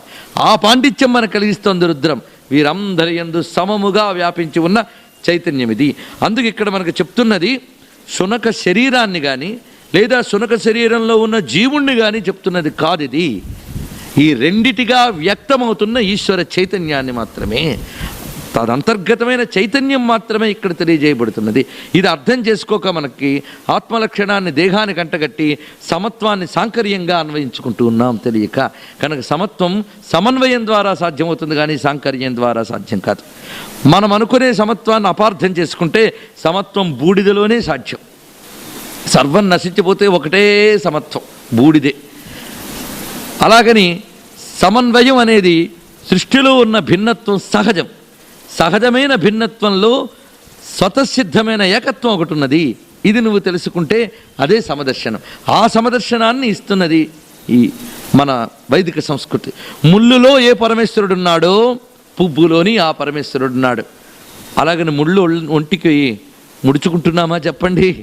పువ్వులే పెట్టుకుంటున్నాం. రెండిట్లో పరమేశ్వరుడున్నాడు అంటే అర్థం ముళ్ళుని ముళ్ళుగా వాడుకోవాలి, పువ్వుని పువ్వుగా వాడుకోవాలి. అవును కదా? దేన్నైనా గుచ్చాలి అంటే ముళ్ళు కావాలి, ధరించాలి అంటే కుసుమం కావాలి. రెండూ ఒకటే అని చెప్పి దాని బదులు దీని బదులు దాన్ని వాడుతున్నామా? అలా పొరపాటు పడితే సాంకర్యం. సరిగ్గా అర్థం చేసుకుని రెండింటిలోని గుచ్చే చైతన్యంగా ముళ్ళులో ఉన్న పరమేశ్వరుడు, మెత్తని చైతన్యంగా కుసుమంలో ఉన్న పరమేశ్వరుడు, ఇద్దరికి నమస్కారం అనడం సమదర్శనం.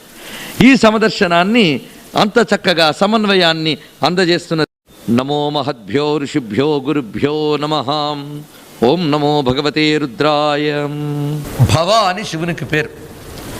భవుడు అంటే కలుగువాడు అని అర్థం, కలిగే లక్షణం ఉన్నవాడు అని. పరమేశ్వరుడు భవలక్షణం ఉంటేనే జగత్ అనేది ఉందిట. భవము అంటే ఏది ఉందో దానికి భవం అని పేరు, ఏది కలిగిందో దానికి భవం అని పేరు. పరమేశ్వరుడికి భవ అని పేరు ఎందుకు వచ్చిందంటే భవతి అస్మాత్ ఇతి భవః అని అర్థం చెప్పారు. అందుకే యతోవా ఇమాని భూతాని జాయంతే ఏన జాతాని జీవంతి యత్ ప్రయత్యభిసంవిశంతి అని ఉపనిషత్తు చెప్పిన మాట ఇది. ఎవరి నుంచి ఇదంతా కూడా జాయతే కలుగుతున్నదో, అందుకు సమస్తమైన కలుగుటకు కారణమైన వాడెవడో ఆయన భవ. అందుకే ఈ అనువాకంలో మొదట భవ అని చెప్పారు సృష్టికర్తృత్వ శక్తిని. ఇది పరమేశ్వరుడు సృష్టికారక శక్తిగా ఈ భవశక్తిని పంపిస్తాడు జగత్తులోకి. ఈ భవ చైతన్యంతో వచ్చిన వాడే బ్రహ్మదేవుడు కూడా. అందుకే భవునిలో ఉన్న ఈశ్వర చైతన్యానికి భవ, బ్రహ్మలో ఉన్న ఈశ్వర చైతన్యానికి భవ అనే పేరుని చెప్పారు. ఈ విషయమే మనకి మహానుభావుడు పుష్పదంతుడు బహుళ రజసే విశ్వోత్పత్తౌ భవాయ నమో నమః అన్నాడు. రజోగుణంతో విశ్వోత్పత్తి చేసే భవునకు నమస్కారము. మన పురాణ కథ ప్రకారం బ్రహ్మదేవుడు కదండి అంటాం. బ్రహ్మదేవుడికి శివునికి భేదము లేదు, విష్ణువుకి శివునికి భేదము లేదు, రుద్రుడికి శివునికి భేదము లేదు. ఒకే ఈశ్వరుడు మూడై వచ్చినప్పుడు భవ అనేటువంటి రజోగుణ నియామక శక్తితో వచ్చినవాడు ఆయన. అలాగే జనసుఖకృతే సత్వోద్రిక్తౌ మృడాయ నమో నమః. ఈ మృడ అంటే ఆనంద స్వరూపుడు, అది శివునికి పేరు, అది కూడా మనకు వస్తున్నది. ఇక రుద్ర అన్నప్పుడు సంహార స్వరూపుడు. రుద్రుడు కేవల సంహార స్వరూపుడు మాత్రమే కాదు, రక్షణ స్వరూపుడు అని కూడా మనం చెప్పుకున్నాం. ఆశ్రయించిన వారి దుఃఖాన్ని పోగొడతాడు కనుక రుద్ర అంటే రక్షకుడు కూడా. అందుకే రుద్ర అనే ఒక్క నామంలోనే స్థితికారక లక్షణం, సంహార లక్షణం రెండిటిని నిక్షిప్తం చేస్తూ ఈ సంహార లక్షణాన్ని మరింత మనకు తెలియజేసేది శర్వ అనే నామం. నమ శర్వాయ చ పశుపతయే చ అని చెప్తున్నాం. శర్వ అంటే శృణాతి హినస్తి సర్వమితి శర్వ, సర్వమును నశింపజేయువాడు శర్వుడు, ప్రళయకారకుడైనటువంటి వాడు అని చెప్పడం. దీనికి మనకి వేదంలో తస్మా ఉపసంహర్త్రే మహాగ్రాసాయ నమః అన్నారు. మహాగ్రాసాయ గొప్ప భోజనము కలవాడు అన్నారు. మహాశనః అనే నామం మనకి విష్ణు శాస్త్రంలో కూడా కనిపిస్తుంది.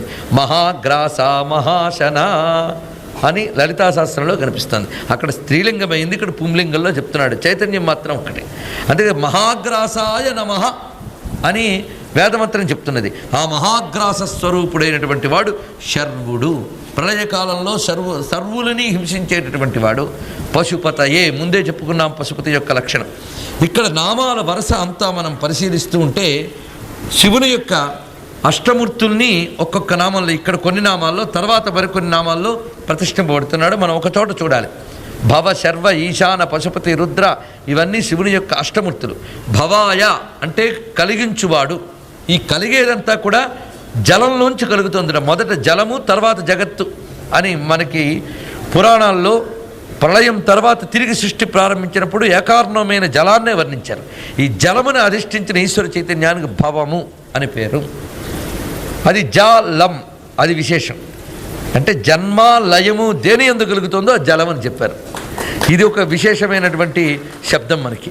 అలాంటి జలమును అధిష్ఠించిన ఈశ్వర చైతన్యం భవ అని. అందుకే ఈశ్వరారాధనలో మనం భవ శర్వ భవాయ దేవాయ నమః, శర్వాయ దేవాయ నమః, ఈశానాయ దేవాయ నమః, పశుపతయే దేవాయ నమః, రుద్రాయ దేవాయ నమః, ఉగ్రాయ దేవాయ నమః, భీమాయ దేవాయ నమః, మహతే దేవాయ నమః. ఈ నిత్య పూజలు మనం అంటాం. మన శివుడు నామాలన్నీ తెలియకపోయినా, రుద్రమంతా తెలియకపోయినా 8 తెలిస్తే చాలని చెప్పారు. ఆ 8 శివుని యొక్క అష్టమూర్తులని. భూమి, నీరు, అగ్ని, వాయువు, ఆకాశము, సూర్యుడు, చంద్రుడు, క్షేత్రజ్ఞుడు. ఇది బయట విశ్వంలోని మన శరీరంలోనే ఉన్నాయి. ఇక్కడిది అక్కడిది కూడా ఘోరాఘోర రూపాలతోనే ఉంటాయి. అవి రెండూ కూడా శివంగా పరిణమించాలి, అది మనం కోరుకునేది క్లుప్తంగా. ఇప్పుడు చెప్పిన ఇన్ని వర్ణనలు అష్టమూర్తులను ఆధారం చేసుకున్నవే. ఈ 8తో కూడినవే ఇవన్నీ కూడా. ఈ 8 కూడా మనకు ఘోరముగా కాకుండా అఘోరంగా ఉండాలి. జలం కావాలి కానీ మనల్ని ముంచకూడదు. అగ్ని కావాలి కానీ అది మనల్ని తగలబెట్టకూడదు. భూమి కావాలి కానీ అది కంపించకూడదు అని అనుకుంటున్నాం కదా. అంటే మనకు అన్నీ కావాలి కానీ ఏవి బాధ పెట్టకూడదు. చివరికి మనలో ఉన్న చైతన్యం కూడా మనల్ని బాధ పెట్టకూడదు అనే మనం కోరుకోవాలి. అలాగే 8 రూపములతో రుద్రుడు మనకు శివంకరుడై ఉండడానికి ఈ నామములు మన చేత పెద్దవాళ్ళు పూజ చేయించారు. అర్థం అయినా అవకపోయినా 8 నామాలు అనేవాడికి అంతా అఘోరమే, అంతా శాంతమే, అంతా శివమే. ఆ నామాలను ఇక్కడ చెప్తున్నారు. ఈ పశుపతి లాంటి నామాల వివరణ మనం ముందే చెప్పుకున్నాం కనుక ఇక్కడ వివరించట్లేదు. ఇలా స్వామి పంచకృత్య పరాయణత్వ లక్షణమంతా కూడా ఈ నామాలను నిక్షిప్తం చేసి భవాయ రుద్రాయ సర్వాయ పశుపతయే అనేటువంటి విశేషం చెప్పి సర్వమిదం బ్రహ్మ విష్ణు రుద్రేంద్రాస్తే ప్రసూయంతే అని వేదం చెప్పింది. బ్రహ్మ విష్ణు రుద్రాదులందరూ ఏ పరమాత్మ నుంచి వచ్చారో ఆ పరమాత్మని ఇక్కడ భవ అని కీర్తించారు. ఇలాంటి వైదిక ప్రమాణములని తెలియజేస్తున్నది. ఈ అష్టమూర్తులను ఆరాధించడం వల్ల అతడు పశుపతయే అని తెలిస్తే పాశము నుంచి మనం విమోచన పొంది మోక్షాన్ని పొందుతాం. అందుకు పశుపతయే అంటే మోక్షకారకుడైన పరమేశ్వరుడు. పశుపతి నామం తలుచుకుంటున్నంతసేపు మనకు అభయం లభిస్తుంది. అదేమిటి అంటే ఈ బంధములు ఉన్నా ఈ తాడు ఆయన చేతిలో ఉంది. ఎంత విశేషం చెప్పారు అంటే శివజ్ఞానం లేనిది కైవల్యం లేదు. శివజ్ఞానం అంటే అర్థం ఏమిటి? శివజ్ఞానము అంటే శివుడు అంటే తెలిసి నాకు త్రిశూలం పట్టుకుంటాడు, పైన జడల్ని వేసుకుంటాడు అని కాదు. సరే, ఆ రూపంలోని శివజ్ఞానం ఉంది, అది తెలుసుకుంటే వేరే విషయం. ఆయన జటాజూటానికో జ్ఞానం ఉంది, ఆయన త్రిశూలానికో జ్ఞానం ఉంది. శివజ్ఞానం అంటే శివమంటే శుభం, శివమంటే శాంతి, శివమంటే క్షేమం, శివమంటే అతీతం, త్రిగుణాలకి అతీతమైనటువంటిది. ఆ జ్ఞానం వస్తేనే కైవల్యము. అందుకే శివమవిజ్ఞాయ, శివుని గురించి తెలియనప్పుడు వాడికి జ్ఞానం రాదు అని శాస్త్రం చెప్తున్నది. అందుకు ఆ పరమేశ్వర జ్ఞానం ఒక్కటే కైవల్యదాయకం కనుక పశుపతయే జ్ఞానస్వరూపుడైన పరమేశ్వరుని చెప్పారు. ఆ స్వామి యొక్క దివ్యమంగళ విగ్రహాన్ని మనం తలంచుకుంటే నమో నీలగ్రీవాయ శితికంఠాయ, ఎంత గొప్ప మాటగా చెప్పారండి ఇది. నీలగ్రీవ శితికంఠ అని వర్ణించారు ఇక్కడ. శివుడు నల్లని కంఠం ఉన్నవాడు అని. ఇదే నల్లని కంఠం ఉన్నవాడు నూరుకుంటే శితికంఠాయ అని వెంటనే అన్నారు, తెల్లని కంఠం వాడు. నల్లని కంఠం ఉన్న శివుడు, తెల్లని కంఠం ఉన్న శివుడు రెండూ ఆయనట. ఏమిటండి ఇంత విశేషంగా చెప్పడం అంటే ఆయన రూపం కల్పన అనేది లోక రక్షణ కోసమే తప్ప ఆయనకు ఒక రూపం లేదు. ఆయన నీలకంఠుడైనా ఆయనే, శితికంఠుడైనా ఆయనే. తెల్లని స్వామిలో నల్లని కంఠండని అదొక అందం. చక్కగా వెలుగుతున్న జ్యోతిలో నీలకాంతిలాగా స్వామి ఉన్నట్ట, అది విశేషం.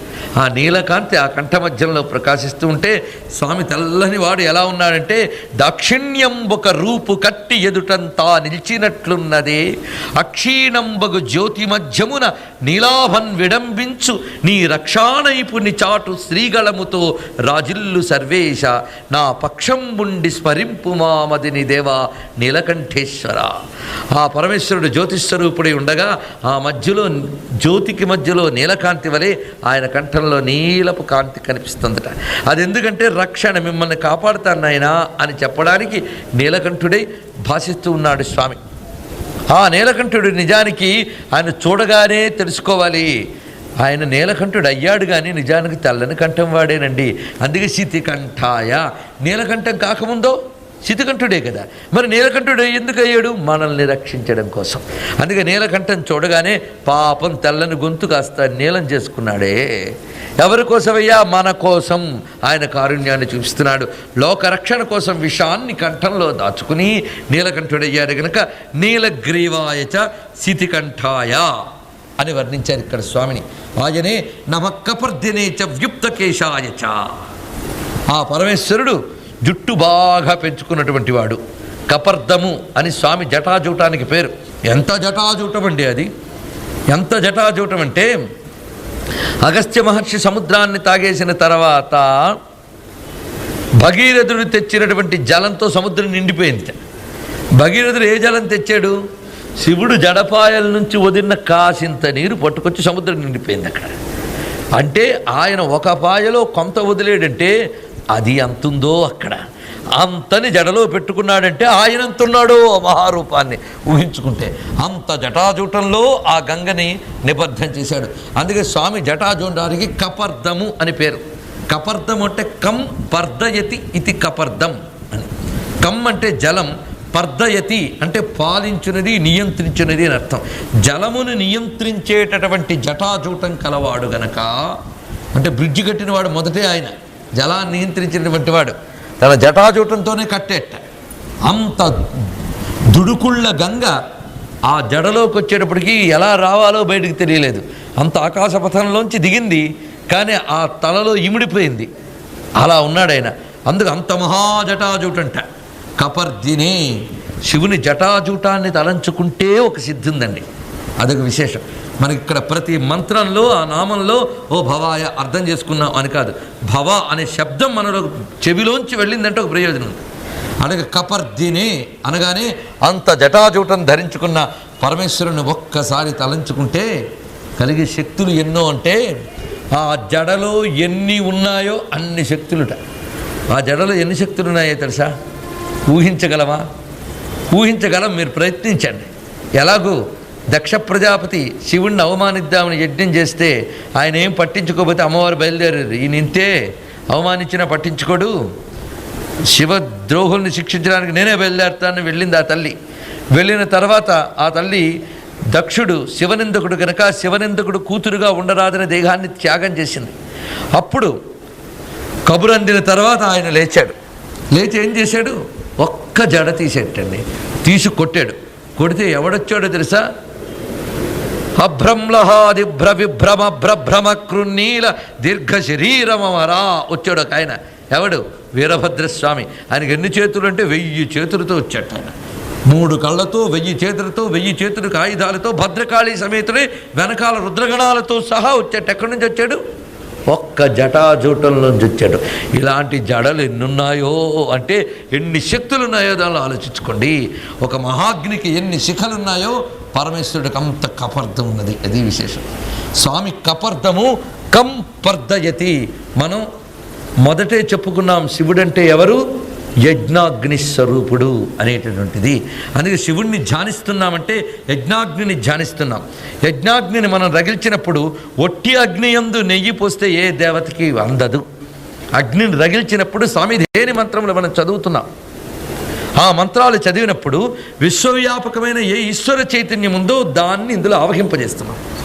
ఆ ఈశ్వర చైతన్యమే ఇంద్రుడుగా, వరుణుడిగా, యముడుగా, మిగిలిన దేవతలుగా ఉంది గనక ఆ అగ్నియందు మనం సర్వదేవతలకి సమర్పణ చేస్తున్నాం. అంటే అగ్నియందు ఎవరు ఆవహింపబడ్డారు?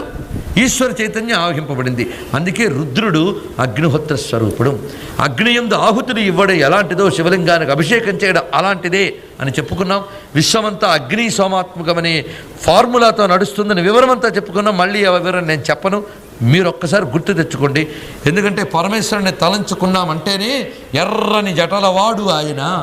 ఆ అగ్నికి ఎన్ని శిఖలో మనకేం తెలుసండి? అనంత శిఖలు ఉన్నాయి. ఆ నాలికలు పెంచుకుంటూ పెంచుకుంటూ వెళ్ళి దేన్నైనా దగ్ధం చేయగలిగే శక్తి అగ్నికి ఉంది. అలాంటి మహాగ్ని స్వరూపుడైన పరమేశ్వరుడు అంత అగ్ని ప్రజ్వరిల్లడానికి కారణం రసం వల్ల ప్రజ్వరిల్లుతుంది. అందులో మన ఆహుతులు వేస్తేనే కదా ప్రజ్వరిల్లుతుంది. ఆజ్యం పోస్తే ఆ రసం ఎవరు? మళ్ళీ ఆ రసము ఆయన స్వరూపమే. రసం ఆయన నుంచే పుడుతుంది. అగ్ని లేనిది రసం లేదు, రసం లేనిది అగ్ని లేదు. ఇవి పరస్పరం ఆధార ఆధేయములు. ఈ అగ్ని సోమములే శివ పార్వతులుగా చెప్పబడుతూ ఉన్నాయని మనం చెప్పుకున్నాం.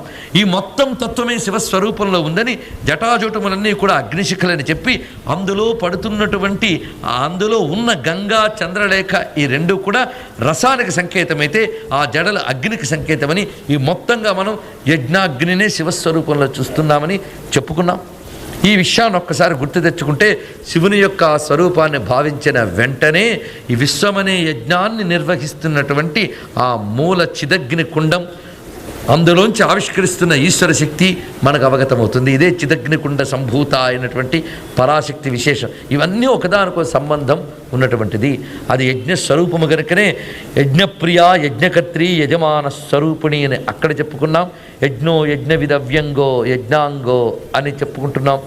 విష్ణు శాస్త్రంలో యజ్ఞ భుగ్యజ్ఞ కుర్యజ్ఞి అనే మంత్రములన్నీ కూడా.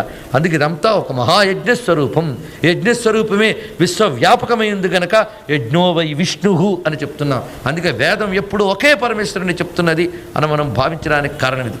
ఇది ఎందుకు చెప్తున్నామంటే రుద్ర అనేటువంటిది ఆ అగ్నితత్వం అని రుద్ర శబ్దానికి అర్థం చెప్పినప్పుడే చెప్పుకున్నాం మనం. రుద్ర అనే దానిలో ఉన్న అగ్ని లక్షణం అందులో ద్రా అనే శబ్దం. రుద్రలో 2 రకారములు ప్రగాఢంగా మనకు కనిపిస్తున్నాయి. రకార ప్రాధాన్యం. రకారం అగ్నివాచకం, పైగా ద్ర అనే శబ్దం ఉంది. ద్రవీభూతం అంటే రుద్రుడు అంటే కరిగించేవాడు అని అర్థం. ద్రవీభూతం చేసేవాడు అగ్ని యొక్క లక్షణం కదండి, కరిగిస్తుంది. ఆ కరిగేది అగ్నిలో పడి మళ్ళీ అగ్ని ప్రజ్వలింపజేస్తుంది. ఈ పరస్పర ఆధారాధేయ తత్వమే విశ్వమంతా వ్యాపించింది. ఎంత సైన్స్ రుద్రనామంలో ఉందో మీరు చూస్తే, రుద్ర అన్నప్పుడు మనలో ఆ ఎనర్జీ అంతా కూడాను ఉత్పన్నమవుతున్నది. ఇలా మనం ఒక్కసారి గమనించినప్పుడు ఆ రుద్రస్వరూపంలో కరిగించే లక్షణం ఉంది. అదే ఆ కరిగించడమే ఏడిపించడం. అందుకే ఏడిపించేవాడు అన్నారు. ఆ ఏడిపించడం బాధించి ఏడిపించచ్చండి. పరమేశ్వరుడు ఇంకోలా కూడా ఏడిపిస్తాడట. అది ఎలాగుంటే ఆ ఈశ్వరుని యొక్క కారుణ్యం కానీ, ఆయన మహిమ కానీ, ఆయన యొక్క లీల కానీ, వైభవం కానీ తెలిస్తే కరగగలిగే లక్షణం ఉన్న వెన్నలాంటి మనస్సు కరిగిపోతుందండి. అలా కూడా ఏడిపిస్తాడు ఆయన. అందుకే ఈశ్వరుడు లీల వింటే చెమరించని కన్ను వృధా కదండి. ఆ ఈశ్వరుడు ఆ విధంగా కూడా కరిగిస్తాడట. అలా కరిగిపోవడానికి భక్తి అని పేరు. ద్రవించిపోవడమే భక్తి అంటే. ద్రవించిపోయే లక్షణానికి భక్తి అని పేరు. ద్రవీభూతం కాని వాడికి భక్తి రాదు. ఎంత విష్ణు కథ చెప్పినా, ఎంత శివ కథ చెప్పినా అలా బండలాగుంటే వాడినవాడు బతుకు బాగు చేయలేడు వాడికి. అందుకు వాడు కరిగిపోవాలంటే అలా కరిగించే శివుడు ఉండాలి.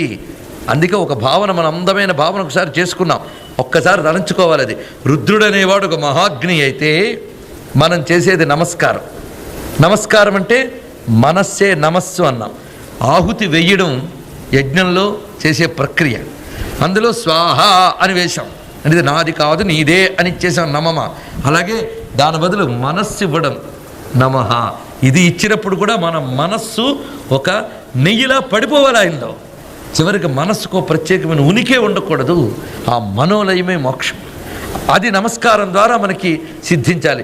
అందుకు ఏం చేయాలంటే, మనం నేతిని అగ్నిలో వెయ్యాలి అంటే అది గడ్డ కట్టుకుపోతే అగ్నిలో వెయ్యలేం. అప్పుడు ఏం చేస్తాం, దాన్ని ఆ అగ్ని దగ్గరే పెడతాం, అగ్నిహోత్రం దగ్గరే పెడతాం. పెట్టినప్పుడు అది ఏమవుతుంది, కరుగుతుంది. కరిగిన తర్వాత ఏం చేస్తున్నాం, అందులో వేసేసాం. అలాగే అహంకారంతో పేరుకుపోయి గడ్డ కట్టుకుపోయిన ఈ మనస్సుని శివభావన, శివచింతన అనేటటువంటి దాన్ని తగిలిస్తే శివుడి వేడి తగలాలండి. ఈ మనస్సు అనేటువంటి కరడు కట్టినటువంటి ఆ నెయ్యికి శివుడి వేడి తగలాలి. శివుడి వేడి తగలటువంటి శివస్పృహ, శివజ్ఞానం, శివచింతన అనే సెగ తగిలితే ఇది కరిగిపోతుంది. కరిగిన తర్వాత ఏమవుతుంది, అగ్నిలో పడిపోతుంది. పడిపోయాక ఇంకా దాని కునికి లేదు. అదే విశేషం. అందుకే కరగడం భక్తి, అందులో చేరిపోవడం ముక్తి. ఇది విశేషం.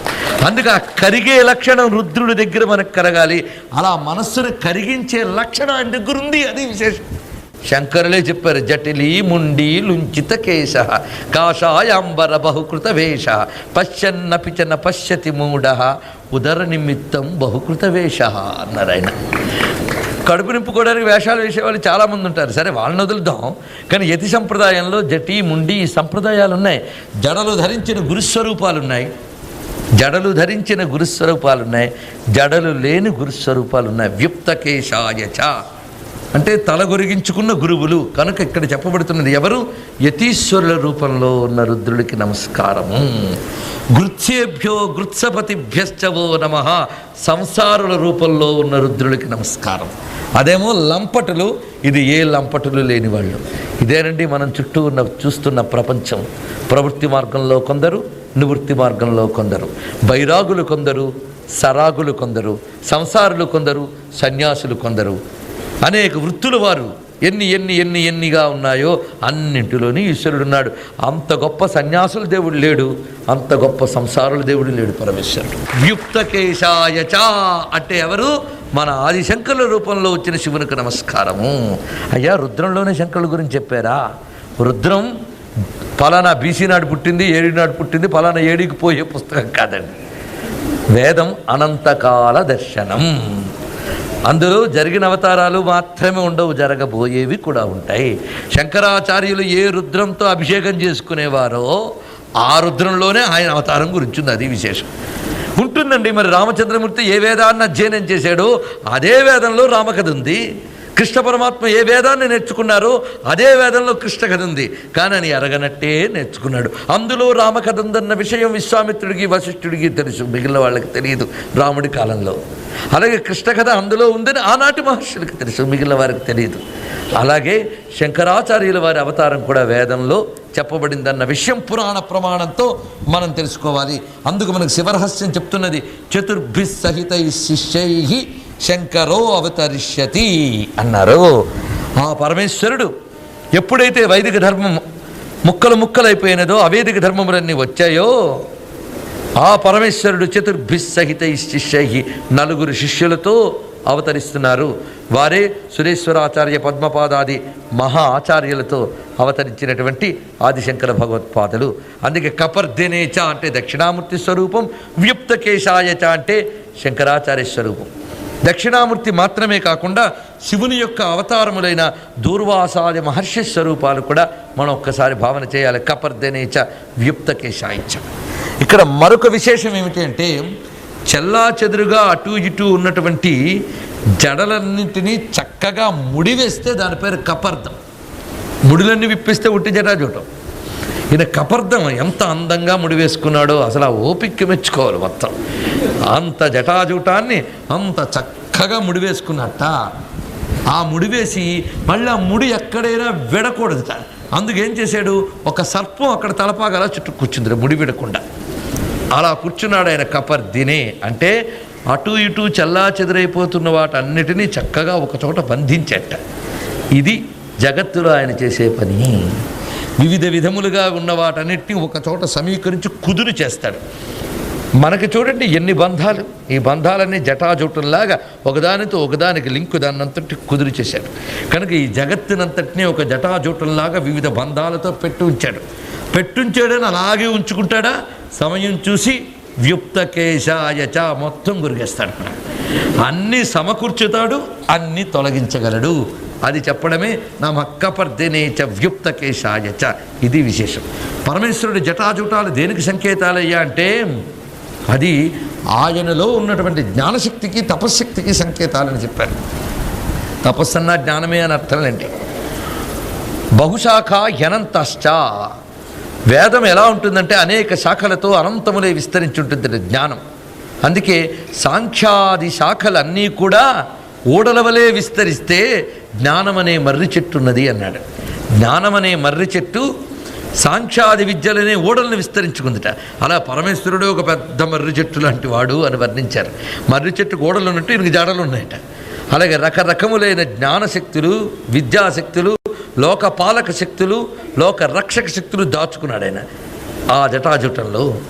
అదేవిధంగా ఈ లోకాన్నతిట్టి ఉపసంహరించగలిగేవాడు ఆయనే గనక వ్యుప్తకేశాయచ అని చెప్పారు. ఇలాగ ఎల్లవేళలా ఈ జగత్తుని కనిపెట్టుకుంటూ ఎప్పుడు ఏది కావాలో చూసుకుంటున్నాడంటే, పైగా గురుస్వరూపం ఉన్నాం కదా, ఈ గురువుకు ఉండవలసిన లక్షణం ఏంటంటే సహస్రాక్షాయచ శతధన్వనేచ.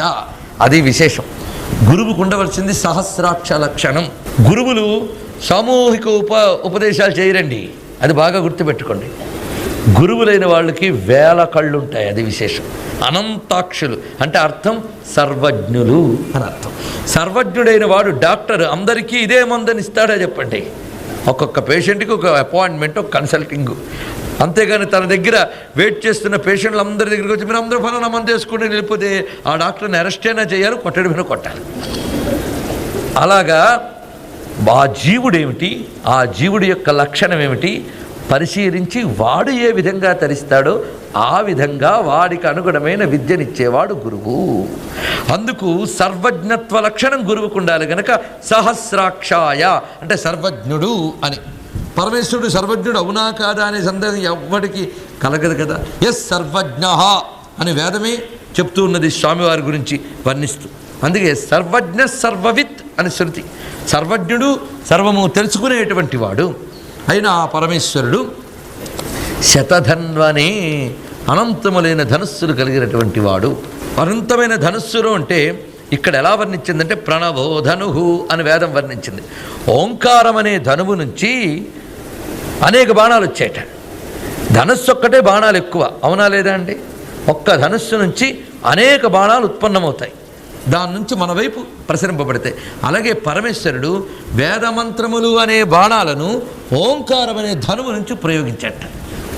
మీరు ఈ కోణంలో మీరు ఆలోచిస్తే అవ్యక్తనాదస్వరూపుడైన పరమేశ్వరుడు వ్యక్తంగా గోచరించే ప్రణవం ద్వారా అనంతమైన వేదమంత్రములను పంపిస్తూ ఉన్నాడు, వాక్కులనే శరములని ప్రయోగిస్తున్నాడని శబ్దబ్రహ్మస్వరూపుని భావన చేసింది వేదం. వేద ప్రమాణంతోనే మనం దీన్ని చెప్పుకోవచ్చు. అందుకే దీనికి మీకు ప్రమాణంగా కృత్వాచ ధనురోంకారం సావిత్రీం జ్యాం మహేశ్వర అని మహాభారతంలో చెప్పబడ్డ మాట ఇది. పరమేశ్వరుడు కృత్వాచ ధనుహు ఓంకారం, ఓంకారాన్ని ధనువుగా చేసి సావిత్రీం గాయత్రిని నారిగా చేసి, చూడండి ఇక్కడ గాయత్రి మంత్రాన్ని నారిగా చేసి వేదమంత్రములు అనేటువంటి బాణముల్ని పంపించాడు ఈ ప్రపంచం మీదకి అని చెప్పారు. ఆ బాణములు ఏం చేస్తున్నాయి? రక్షా శిక్ష రెండూ చేస్తున్నాయి. కనుక వేదమంత్రములు ఆసురీ శక్తులను నశింపజేస్తూ దేవతా శక్తుల్ని రక్షిస్తూ ఉన్నాయి కనుక ఈ విధంగా వర్ణించి చూపించే. ఇప్పుడు మనం మొదట వస్తే నమస్తే అస్తు ధన్వనే నుంచి అర్థమంతా మారిపోతుంది, మీరు గమనించి చూస్తే అది విశేషం. కనుక శబ్ద బ్రహ్మస్వరూపుడైన పరమేశ్వరుడు సహస్రాక్షుడై అన్ని కన్నులున్నవాడు గనక ఎవరికి ఏ మంత్రం ఏ విద్య ఇవ్వాలో ఆయనకి తెలుసు. అలాగే ధనుస్సులు శతధన్వనే, మరి అనంతధను అన్నారు, ఒక్క ధనువే చెప్పారేంటంటే ఒకసారి ఓంకార ధనువుతో ఈ పని చేస్తే మరొకసారి మేరు పర్వతాన్ని ధనువుగా చేసిన మరో పని చేశాడు. ఇలా లెక్కలేని ధనువులు ఎన్ని కలిగి ఉన్నాడో. అందుకే వేద ధనువు, ప్రణవ ధనువు, మేరు ధనువు మొదలైన ధనువులు ఎన్నో కలిగిన వాడు గనక స్వామిని శతధన్వనే అన్నారు. సహస్రాక్షాయ శతధన్వనే. ఇందులో అంతరార్థం మరొకటి ఏమిటంటే గురుస్వరూపుడైనటువంటి పరమేశ్వరుడు మనకి వేద ప్రతిపాద్యమైనటువంటి జ్ఞానాన్ని శరముల వలె ఇస్తాడు. ఈ శరములు ఏమి చేస్తున్నాయంటే త్రిపురాసుర సంహారం చేస్తున్నాయి. మనలో ఉన్నటువంటి అవిద్యారూపమైన ఈ త్రిగుణాత్మకమైన దేహమే నేను అని ఏ త్రిగుణములకే పరిమితమైపోయి మన బుద్ధి ఉన్నదో, త్రికాలాలకు, త్రిలోకాలకు, త్రిగుణాలకు, త్రియవస్థలకు పరిమితమైందో ఈ బంధనాన్ని ఛేదింపజేసేటువంటి బాణాన్ని వేసే త్రిపురాసుర సంహారకుడు గురుమూర్తిగా శతధన్వనే. ఓం నమో భగవతే రుద్రాయ. శివమయమైన సభా సదస్సుకు సవినయ నమస్సులు సమర్పణ చేసుకుంటూ, ఇందులో బాల్యం నుంచి వార్ధక్యం వరకు ప్రతి అవస్థలో మన లోపల రుద్ర చైతన్యం ఎలా ఉంటుందో ఒకటి పరిశీలించడం ఒకవైపు, అదేవిధంగా మన చుట్టూ చూస్తున్నటువంటి ఈ విశ్వంలో హ్రస్వరూపములు మొదలుకొని మరుగుజ్జు రూపములు మొదలుకొని ఎదుగుతున్న రూపములు, క్రమంగా ఎదిగి పండిన రూపములు, ఇవన్నీ కూడా రుద్ర చైతన్యంతో ప్రకాశిస్తున్నాయని, వాటన్నిటిలో రుద్రత్వాన్ని ఎలా చూడాలో చెప్పుకున్నాం. అలాగే మనం అనుభవిస్తున్న ప్రతి అవస్థలో కూడా రుద్రుడు ఆ వయస్సుకి ఆ అవస్థకు తగ్గ చైతన్యాన్ని ప్రసరించినప్పుడే మన జీవనం అనేది నిర్వహింపబడుతుంది. ఆ కారణం చేత సంవృధ్వనేచ అంటే సమృద్ధి పొందినటువంటి వాడు, పరిపూర్ణుడు అని అర్థం ఇక్కడ. అంటే అన్ని విధముల సర్వాధికములైన స్తుతి నమస్కారములతో సంతృష్టి పొందేటటువంటి వాడు అని అర్థం చెప్పారు సమృధ్వనేచ అని. నమస్కారానికి యోగ్యుడెవరు అని ప్రశ్నిస్తే పరమేశ్వరుడు ఒక్కడే నమస్కారానికి యోగ్యుడు. నమస్కరించడానికి ఏ ఏ సద్గుణములు కావాలో అవన్నీ పరిపూర్ణముగా ఆయన వద్దే ఉన్నాయి. ఆయన్ని కాదని, ఆయనతో సమానంగా కానీ ఆయనతో అధికంగా కానీ ఎవరిని భావించడానికి వీల్లేదు. పరమేశ్వరుడు పరమేశ్వరుడే. దీనికి మన వేదంలోనే మాత్వా రుద్రచుక్రుధ అనేటువంటి మంత్రంలో ఏం చెప్తున్నాడంటే, ఓ పరమేశ్వర, సమస్త దేవతల చేత నమస్కృతుడైనటువంటి నిన్ను మేము అనుచితంగా స్తోత్రించినట్లయితే, అంటే స్తోత్రించవలసిన విధంగా కాకుండా ఏదో అరకొరగా స్తోత్రించినట్లయితే, లేదా అల్పులైన ఇతరులతో పోల్చి స్తుతించినట్లయితే మమ్మల్ని క్షమించవయ్యా అని ఆ మంత్రం చెప్పారు.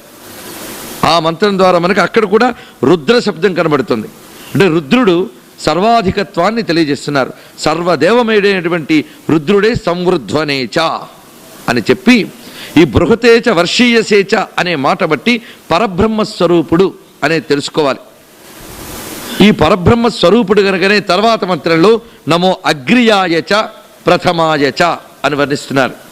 అగ్ర్యాయచ అంటే అగ్రమునందు ఉన్నవాడు అని. అగ్రం అంటే మొదట ఉన్నవాడు. మొదట ఉన్నవాడు అంటే సృష్టికి మొదట అనగానే మనకు తెలిసినంత మేరకు ఎవరు మొదలు? బ్రహ్మదేవుడు మొదలు, సృష్టికర్త అని అంట.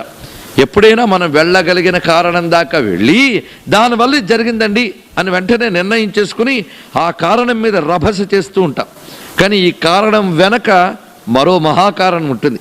అందుకే అగ్ర్యాయచ అని చెప్పినప్పుడు ఈయనే మొదటివాడు అంటే మరి బ్రహ్మదేవుడు కూడా మొదలే కదా అంటే తర్వాత సమాధానం ప్రథమాయచ అని.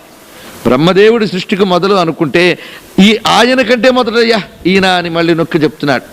ఈ అగ్ర్యాయచ ప్రథమాయచ ఈ రెండు మాటలు వేదంలో మరొక చోట హిరణ్య గర్భ సమవర్తత అగ్రే అని మనకు కనిపిస్తుంది. హిరణ్య గర్భుడే ముందు ఉన్నాడు అని, అగ్రమునందు సమవర్తత ఉండేవాడు అని హిరణ్య గర్భుడైన బ్రహ్మదేవుణ్ణి అగ్రే అని చెప్పినప్పుడు అగ్ర్యాయచ అంటే బ్రహ్మదేవుడా అంటే ఆ బ్రహ్మకు కూడా ముందు ఉన్నవాడు గనక హిరణ్య గర్భం జనయామాస పూర్వం అని వేదంలోనే మళ్ళీ చెప్పబడుతుంది. హిరణ్య గర్భుణ్ణి తన నుంచి కలిగించిన వాడు అని. పరబ్రహ్మ తన నుంచి సృష్టికర్త అయిన బ్రహ్మని ఆవిర్భవింపజేశాడు. బ్రహ్మస్వరూపుడై ఉన్నది ఆయనే, బ్రహ్మమునకు పూర్వమున్న పరబ్రహ్మము కూడా ఆయనే అని చెప్పడానికి అగ్ర్యాయచ ప్రథమాయచ అని ఉపనిషత్తులో ఇదే విషయాన్ని చెప్తూ, యో బ్రహ్మాండం విదధాతి పూర్వం యో హి వేదాః ప్రగణోహి తస్మై తమీశ్వరం ఆత్మబుద్ధి ప్రకాశం ముముక్షుర్వై శరణమహం ప్రపద్యే అని చెప్పారు. సృష్ట్యాది యందు బ్రహ్మను కల్పన చేసి ఆ బ్రహ్మమునకు వేదములు ఇచ్చినటువంటి ఆ రుద్రునికి నమస్కారం అని శ్వేతాశ్వతర ఉపనిషత్తు మనకు తెలియజేస్తున్నది. ఈ కారణం చేతన అగ్ర్యాయచ ప్రథమాయచ అని మనం పరిశీలన చేసినప్పుడు అగ్ర్యాయచ ప్రథమాయచని ఎలా తెలుసుకోవాలంటే, మనలో బాల్య యౌవన కౌమార వార్ధక్యాది అవస్థలను ఎవడైతే కల్పిస్తున్నాడో ఆయన ఆ ఆత్మస్వరూపుడు ఈ దేహము కంటే ప్రాచీనుడు. ఈ దేహము జీర్ణాద్యవస్థల్ని వెళుతూ ఉన్న తచ్చైతన్యంగా దేహములో ఈయన పరిభ్రమిస్తున్న ఈ దేహము కన్నా ప్రాచీనుడైనటువంటి వాడు గనక ఆ స్వామిని అగ్ర్యాయచ ప్రథమాయచ ఆత్మస్వరూపుడు అని చెప్పడం కూడా. అందుకే పరబ్రహ్మ చైతన్యం ఆత్మస్వరూపం అనేది మనం ఇందులో గ్రహించబోతూ ఉన్నాం. ఈయన యదా తమస్తన్నదివానరాత్రి నసన్నత సత్శివ ఏవ కేవల అని మళ్ళీ ఉపనిషద్వచనమేది. ఋగ్వేదంలో చెప్పిన నాసదీయ సూక్తం మొదలైనవన్నీ మనం తీసుకుంటే దాని యొక్క ప్రమాణములతో శ్వేతాశ్వతర ఉపనిషత్తు చెప్తున్న మంత్రం ఇది. అప్పటికింకా పగలు లేదు, రాత్రి లేదు, వెలుగు లేదు, చీకటి లేదు, సత్తు లేదు, అసత్తు లేదు. ఆ స్థితిలో ఉన్నవాడెవరు అంటే శివ ఏవ కేవలః, శివుడు ఒక్కడే మాత్రం ఉన్నాడు అన్నారు. అంటే ఈ పగలు రాత్రి వెలుగు చీకటి మనం చూస్తున్న మన అనుభవానికి వస్తున్నటువంటివి. అయ్యా వెలుగు లేకపోతే చీకటి ఉండాలి, చీకటి లేకపోతే వెలుగు ఉండాలి, రెండూ లేనిది ఎలాగా అని మనం అనవచ్చు. ఎందుకంటే మనకి అది లేకపోతే ఇది, ఇది లేకపోతే అది అలవాటు, కానీ రెండిటికి అతీతమైనది ఒకటి ఉందని మనకు తెలియదు. మన బుద్ధులతో మనం ఆలోచిస్తున్నాం. చీకటి వెలుగు ఈ రెండూ కూడా సృష్టికి సంబంధించినటువంటివి. ఈ రెండిటికి ఆవల ఉన్నటువంటిది ఉన్నదే అది ఆదిత్యవర్ణం తమసస్తు పారే సర్వాణి రూపాన్ని విచక్ష ధీర నామాని కృత్వా అభివదన్యదాస్తే అని చెప్పబడుతున్నది. తమసస్తు పారే, తమస్సుకి ఆవలా అని చెప్పారు. ఏ తమస్సుకి? ఈ సృష్టి స్థితి లయలన్నీ ఎక్కడ జరుగుతున్నాయో దానికి ఆవల వెలిగేటటువంటి వాడు ఆయన. అందుకు ఆ స్థితిలో ఈ సృష్టి ఇంకా అంకురప్రాయం కూడా పొందని అవస్థలో ఉన్నటువంటి వాడు ఆయన ఒక్కడే. నసన్నచ సత్శివ ఏవ కేవలః. సృష్టి త్రిగుణాత్మకం, సృష్టికి అతీతమైన బ్రహ్మ త్రిగుణాతీతం. అందుకే త్రిగుణాతీత స్థితిలో ఉన్న బ్రహ్మమునికే శివం అనే పేరుని మనం వివరించుకున్నాం. అందుకు అగ్ర్యాయచ ప్రథమాయచ, ఆ ప్రథమమైన ఆ చైతన్యమే సృష్టి నిర్మాణమైనప్పుడు అందులో ప్రవేశించింది. తత్సృష్ట్వా తదేవ అనుప్రావిశత్ అని వేదం చెప్పినట్లుగా ఈ సృష్టి అంతటిని ఏర్పాటు చేసి దానిలో అనుప్రావిశత్, ఇది విశేషం. విశత్ అంటేనే ప్రవేశించుట, ప్రావిశత్ అంటే బాగా వెళ్ళుట, అది అనుప్రావిశత్, అది విశేషం. అను అంటే ఎడతెగకుండా అని అర్థం. ఆయన ప్రవేశించి ఎడతెగకుండా తన చైతన్యాన్ని వ్యాప్తి చేసాడు గనక ఆ విషయాన్ని చెప్పారు ఇక్కడ.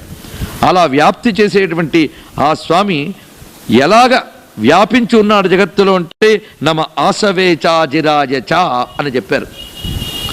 ఆసవేచ అజిరాయచ.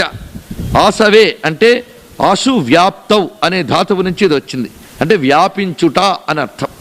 ఈ జగత్తంతా కూడా వ్యాపించి ఉన్నటువంటి వాడు. ఆ వ్యాపించి ఉండడమే కాకుండా చైతన్య రూపంలో నిత్యం ఇందులో నర్తన చేస్తూ ఉన్నటువంటి వాడు, కదులుతూ ఉన్నవాడు గనక అజిరాయచ. అజిరాయచ అంటే గమన కుశలుడు అని అర్థం. అశ్నోతి సర్వం జగద్వ్యాప్నోతి త్యాశు అని చెప్పారు. అదేవిధంగా గమన కుశలత్వం ఇక్కడ గమన కుశలాయేత్యర్థ అజిరాయ అన్నారు. గమన కుశలత్వం అంటే కదలిక అనేటటువంటిది. తాను ప్రవేశించి కదలిక తేవడం వల్లనే ఈ జగత్తంతా సంచలనం అవుతున్నది. ఇలాగా మనం చూస్తున్న విశ్వాన్నంతటినీ అందులో అంతర్యామిగా ఉన్న పరమేశ్వరుని చూపించి నువ్వు చూస్తున్న ఈ విశ్వానికి ముందే ఉన్నవాడయ్యా అని అగ్ర్యాయచ ప్రథమాయచ అని చెప్పి ఆయన విశ్వంలో ఏ విధంగా వ్యాపించాడంటే ఆసవేచ అజిరాయచ అని ఇంత చక్కగా వివరించారు ఇక్కడి వరకు. ఇక్కడ అటు తర్వాత మంత్రములు నమ శీఘ్రయాయచ నుండి ద్వీప్యాయచ వరకు ఈ పంచమౌన వాకంలో చివరి మంత్రములు. ఈ మంత్రాలను మనం పరిశీలించినట్లయితే ఇవి జల ప్రవాహాలకు సంబంధించినటువంటి స్వరూపాన్ని చెప్తాయి. జల ప్రవాహాల రూపంలో ఉన్న రుద్రుణ్ణి వర్ణిస్తున్నారు ఇక్కడ. అయితే ఇంతవరకు మహాచైతన్యం అని చెప్పి వెంటనే జల ప్రవాహాల రూపంలో చెప్పడం ఏంటి, ఎట్నుంచి ఎడు తీసుకెళ్తున్నాడు ఇందులో మనకు అనిపిస్తుంది. కానీ ఇక్కడ ఇది జల ప్రవాహం మాత్రమే కాదు, చైతన్య ప్రవాహం కూడా. ఈ రెండింటిని మనం పరిశీలించాలి. అయితే జల ప్రవాహ అర్థం తీసుకోరాదా అంటే అది కూడా తీసుకోవాలి. ఎందుకంటే జలముల యందు కూడా అంతర్యామి అయి ఉన్నటువంటి వాడు పరమశివుడే. ఆ కారణం చేతనే మనం ఒక్క చిన్న జల ప్రవాహాన్ని చూసినా అందులో ఉన్న శివుణ్ణి తలంచుకుని నమస్కరించుకోవాలి. ఒక మహానదుల్లోనే కాదు, స్వామి అన్ని జల ప్రవాహాల్లో ఎలా ఉంటాడో ఇక్కడ చెప్పారు. అసలు జల వ్యవస్థని వేదం ఏ విధంగా దర్శించిందో చూడండి ఇక్కడ. నమ శీఘ్రియాయ చ శీభ్యాయ చ నమ ఊర్మ్యాయ చ అవస్వన్యాయ చ నమ స్రోతస్యాయ చ ద్వీప్యాయ చ. శీఘ్రియాయ చ అంటే వేగంగా ప్రవహించేటటువంటి జల ప్రవాహాలలో అంతర్యామయే ఉన్న రుద్రునికి నమస్కారము. శీభ్యాయ చ కొన్ని వేగంగా ప్రవహించిన చిన్న ప్రవాహాలు అవచ్చు. శీభ్యాయ చ అంటే మహాజల ప్రవాహములు, చాలా పెద్దగా ప్రవహించే జల ప్రవాహాలు, వాటిలో అంతర్యామి. అయితే కేవలం ప్రవాహంలో మాత్రమే అంతర్యామ అంటే ఆ ప్రవాహాలలో ఊర్మ్యాయచ, ఊర్ములు అంటే తరంగాలు అని అర్థం. ఆ తరంగాలలో కూడా అంతర్యామిగా ఉంటాట ప్రతి అణువులో. అంతేగాని తరంగాలు నువ్వు చూసుకో, ప్రవాహం నేను చూసుకుంటాను ఇంకొకరికి అప్పచెప్పడాయన. ఆ తరంగాలు కూడా వాటిల్లో కూడా ఆయన అంతర్యామి అయి ఉంటాడు. అటుపై అవస్వన్యాయచ, కొన్ని చోట్ల జలము ఏ చప్పుడు లేకుండా ప్రవహిస్తూ ఉంటుంది. కొన్ని చోట్ల మనం వెళుతూ ఉంటేనే అక్కడ ఏదో మహాప్రవాహం ఉందిరా అని మనకు తెలిసిపోతుంది. ఒక నయాగరా కానీ లేదా కుట్రాళం కానీ ఇలాంటి జలపాతాలకు దగ్గర వెళుతూ ఉంటేనే ఆ శబ్దాలు ఎంత దివ్యంగా ఉంటాయో వింటూ ఉంటే. ప్రకృతి ఏ శబ్దం చేసినా అందంగా ఉంటుందండి. ఎందుకు? అది పరమేశ్వర శబ్దం. అది ఆ ప్రకృతిలో వ్యాపించి ఉన్నదంతా పరమేశ్వర శబ్దం. మన అరణ్యంలో కూర్చుని పక్షులన్నీ కిలకిలకిలలాడిపోతూ ఉంటాయి. ఎంత గోలగా అరుస్తున్నా వినడానికి ఎంతో అందంగా ఉంటుంది. మన యొక్క ఈ ఛానల్స్లో ఒక్కడు వాల్యూమ్ పెంచినా అమ్మో భయంకరం, భరించడం. కారణం అది ఈశ్వరుడు అంతర్యామిగా ఉండేటువంటి ప్రాకృతికమైన, అంటే ఏమాత్రం కృత్రిమత్వం లేనటువంటి ఆ శబ్దస్వరూపుడు, శబ్దబ్రహ్మస్వరూపుడు ఎన్నిట్లోంచి మనల్ని పలకరిస్తున్నాడో చూడండి అక్కడ. ఈ విధంగా మహాప్రవాహాల్లోని వేగంగా ప్రవహించే వాటిల్లోని వాటికున్న తరంగాల్లో కూడా అంతర్యామి అయినటువంటి వాడు, వాటి వైబ్రేషన్స్ అని చెప్తారు. అటు తర్వాత అవస్వన్యాయచ అంటే నిశ్శబ్దంగా ప్రవహించేటటువంటి శబ్దముల రూపంలో ఉన్నటువంటి వాడు. ఇక స్రోతస్యాయచ మహావేగం చెప్పాడు, మహాప్రవాహాలు చెప్పాడు, శబ్దము లేని వాటివి చెప్పాడు, తరంగాలు చెప్పాడు. స్రోతస్యాయచ అంటే చిన్న చిన్న జల ప్రవాహాలు, వాటి లోపల ఉండేటటువంటి వాడు. ఇలా ప్రవాహాలన్నీ ఏర్పడుతూ ఏం చేస్తున్నాయి? ద్వీప్యాయచ ద్వీపముల యందు ఉండేవాడు అని మళ్ళీ అన్నారు. ప్రవాహాలు చెప్పుకోవడమే కాదు, ఈ ప్రవాహాల వ్యవస్థ వల్ల ద్వీపం అనేది ఏర్పడుతుంది. ద్వీపం అంటే నలువైపులా జలముండి మధ్యలో దిబ్బగానే ఉంటే ద్వీపం అంటారు. ద్వీపం నుంచే తెలుగు దిబ్బ పుట్టింది, సంస్కృతం ద్వీపం నుంచే. ఈ విధంగా మనం ఈ వర్ణించిన వ్యవస్థను చూస్తే జలముల యొక్క స్థితిని గమనించినట్లయితే రుద్రాన్ని స్మరించేవాడికి అడుగడుగున రుద్రానుభవం ఎలా లభిస్తుందో చూడండి ఇక్కడ. ఒక చిన్న జల ప్రవాహం దగ్గరికి వెళ్ళినా ఓహో ఇందులో కూడా ఈశ్వరుడు ఉన్నాడని నమస్కరిస్తాం. ఒక మహాజల ప్రవాహాన్ని చూసి దగ్గరికి వెళ్ళలేకపోయినా, ఎందుకంటే దాంతోపాటు కొట్టుకుపోయే ప్రమాదం ఉంది, దూరం నుంచి నమస్కరించిన అక్కడ మహావేగం ఆయన ఉంచడం వల్లనే అది మరొక చోటుకి వెళ్ళగలదు. ఆ వేగం వల్ల వెళ్ళి ఇంకెక్కడో దాహార్తులై ఉన్న వాళ్ళకి అది అందిస్తాడు. అందుకే అక్కడ మహావేగాన్ని పుట్టిస్తాడు. అందుకే ఈశ్వర వ్యవస్థలో, ప్రాకృతిక వ్యవస్థలో ఈశ్వర చైతన్యం ఎంత చక్కగా, ఎంత ప్రణాళికాబద్ధంగా పనిచేస్తుందో చూడండి. జగత్తును మనం పరిశీలించినప్పుడు ఏదో కాకతాళీయంగానో యాదృచ్ఛికంగానో ఈ జగత్తు నడవడం లేదు. దీని వెనకాల ఒక అద్భుతమైన ఈశ్వర ప్రణాళిక ఉన్నది. ఆ ప్రణాళికను ప్రతి అణువులోని, ప్రతి క్షణంలోని, ప్రతి కణంలోని మనం పరిశీలించాలి. అది రుద్రం చెప్తున్నది. అలా పరమేశ్వరుడు ప్రకృతిలో ప్రతి క్షణాన్ని, ప్రతి కణాన్ని కనిపెట్టుకోవడం వల్లనే అందరి జీవితాలు ఉన్నాయి.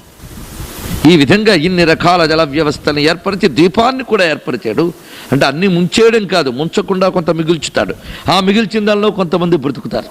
ఇది విశేషం. అయితే ఈ స్వరూపాలను ఎందుకు ప్రార్థించాలి అంటే ఈ ప్రవాహాలన్నీ మనకు అనుకూలించుగాక, ఈ ఈ మాట అనుకుని ఒక ప్రవాహాన్ని చూసి నమస్కరిస్తే ఒకవేళ దానిలో మనం కొట్టిపారేసే ఘోరత్వం ఉన్నా అది అఘోరమై పరిణమిస్తుంది.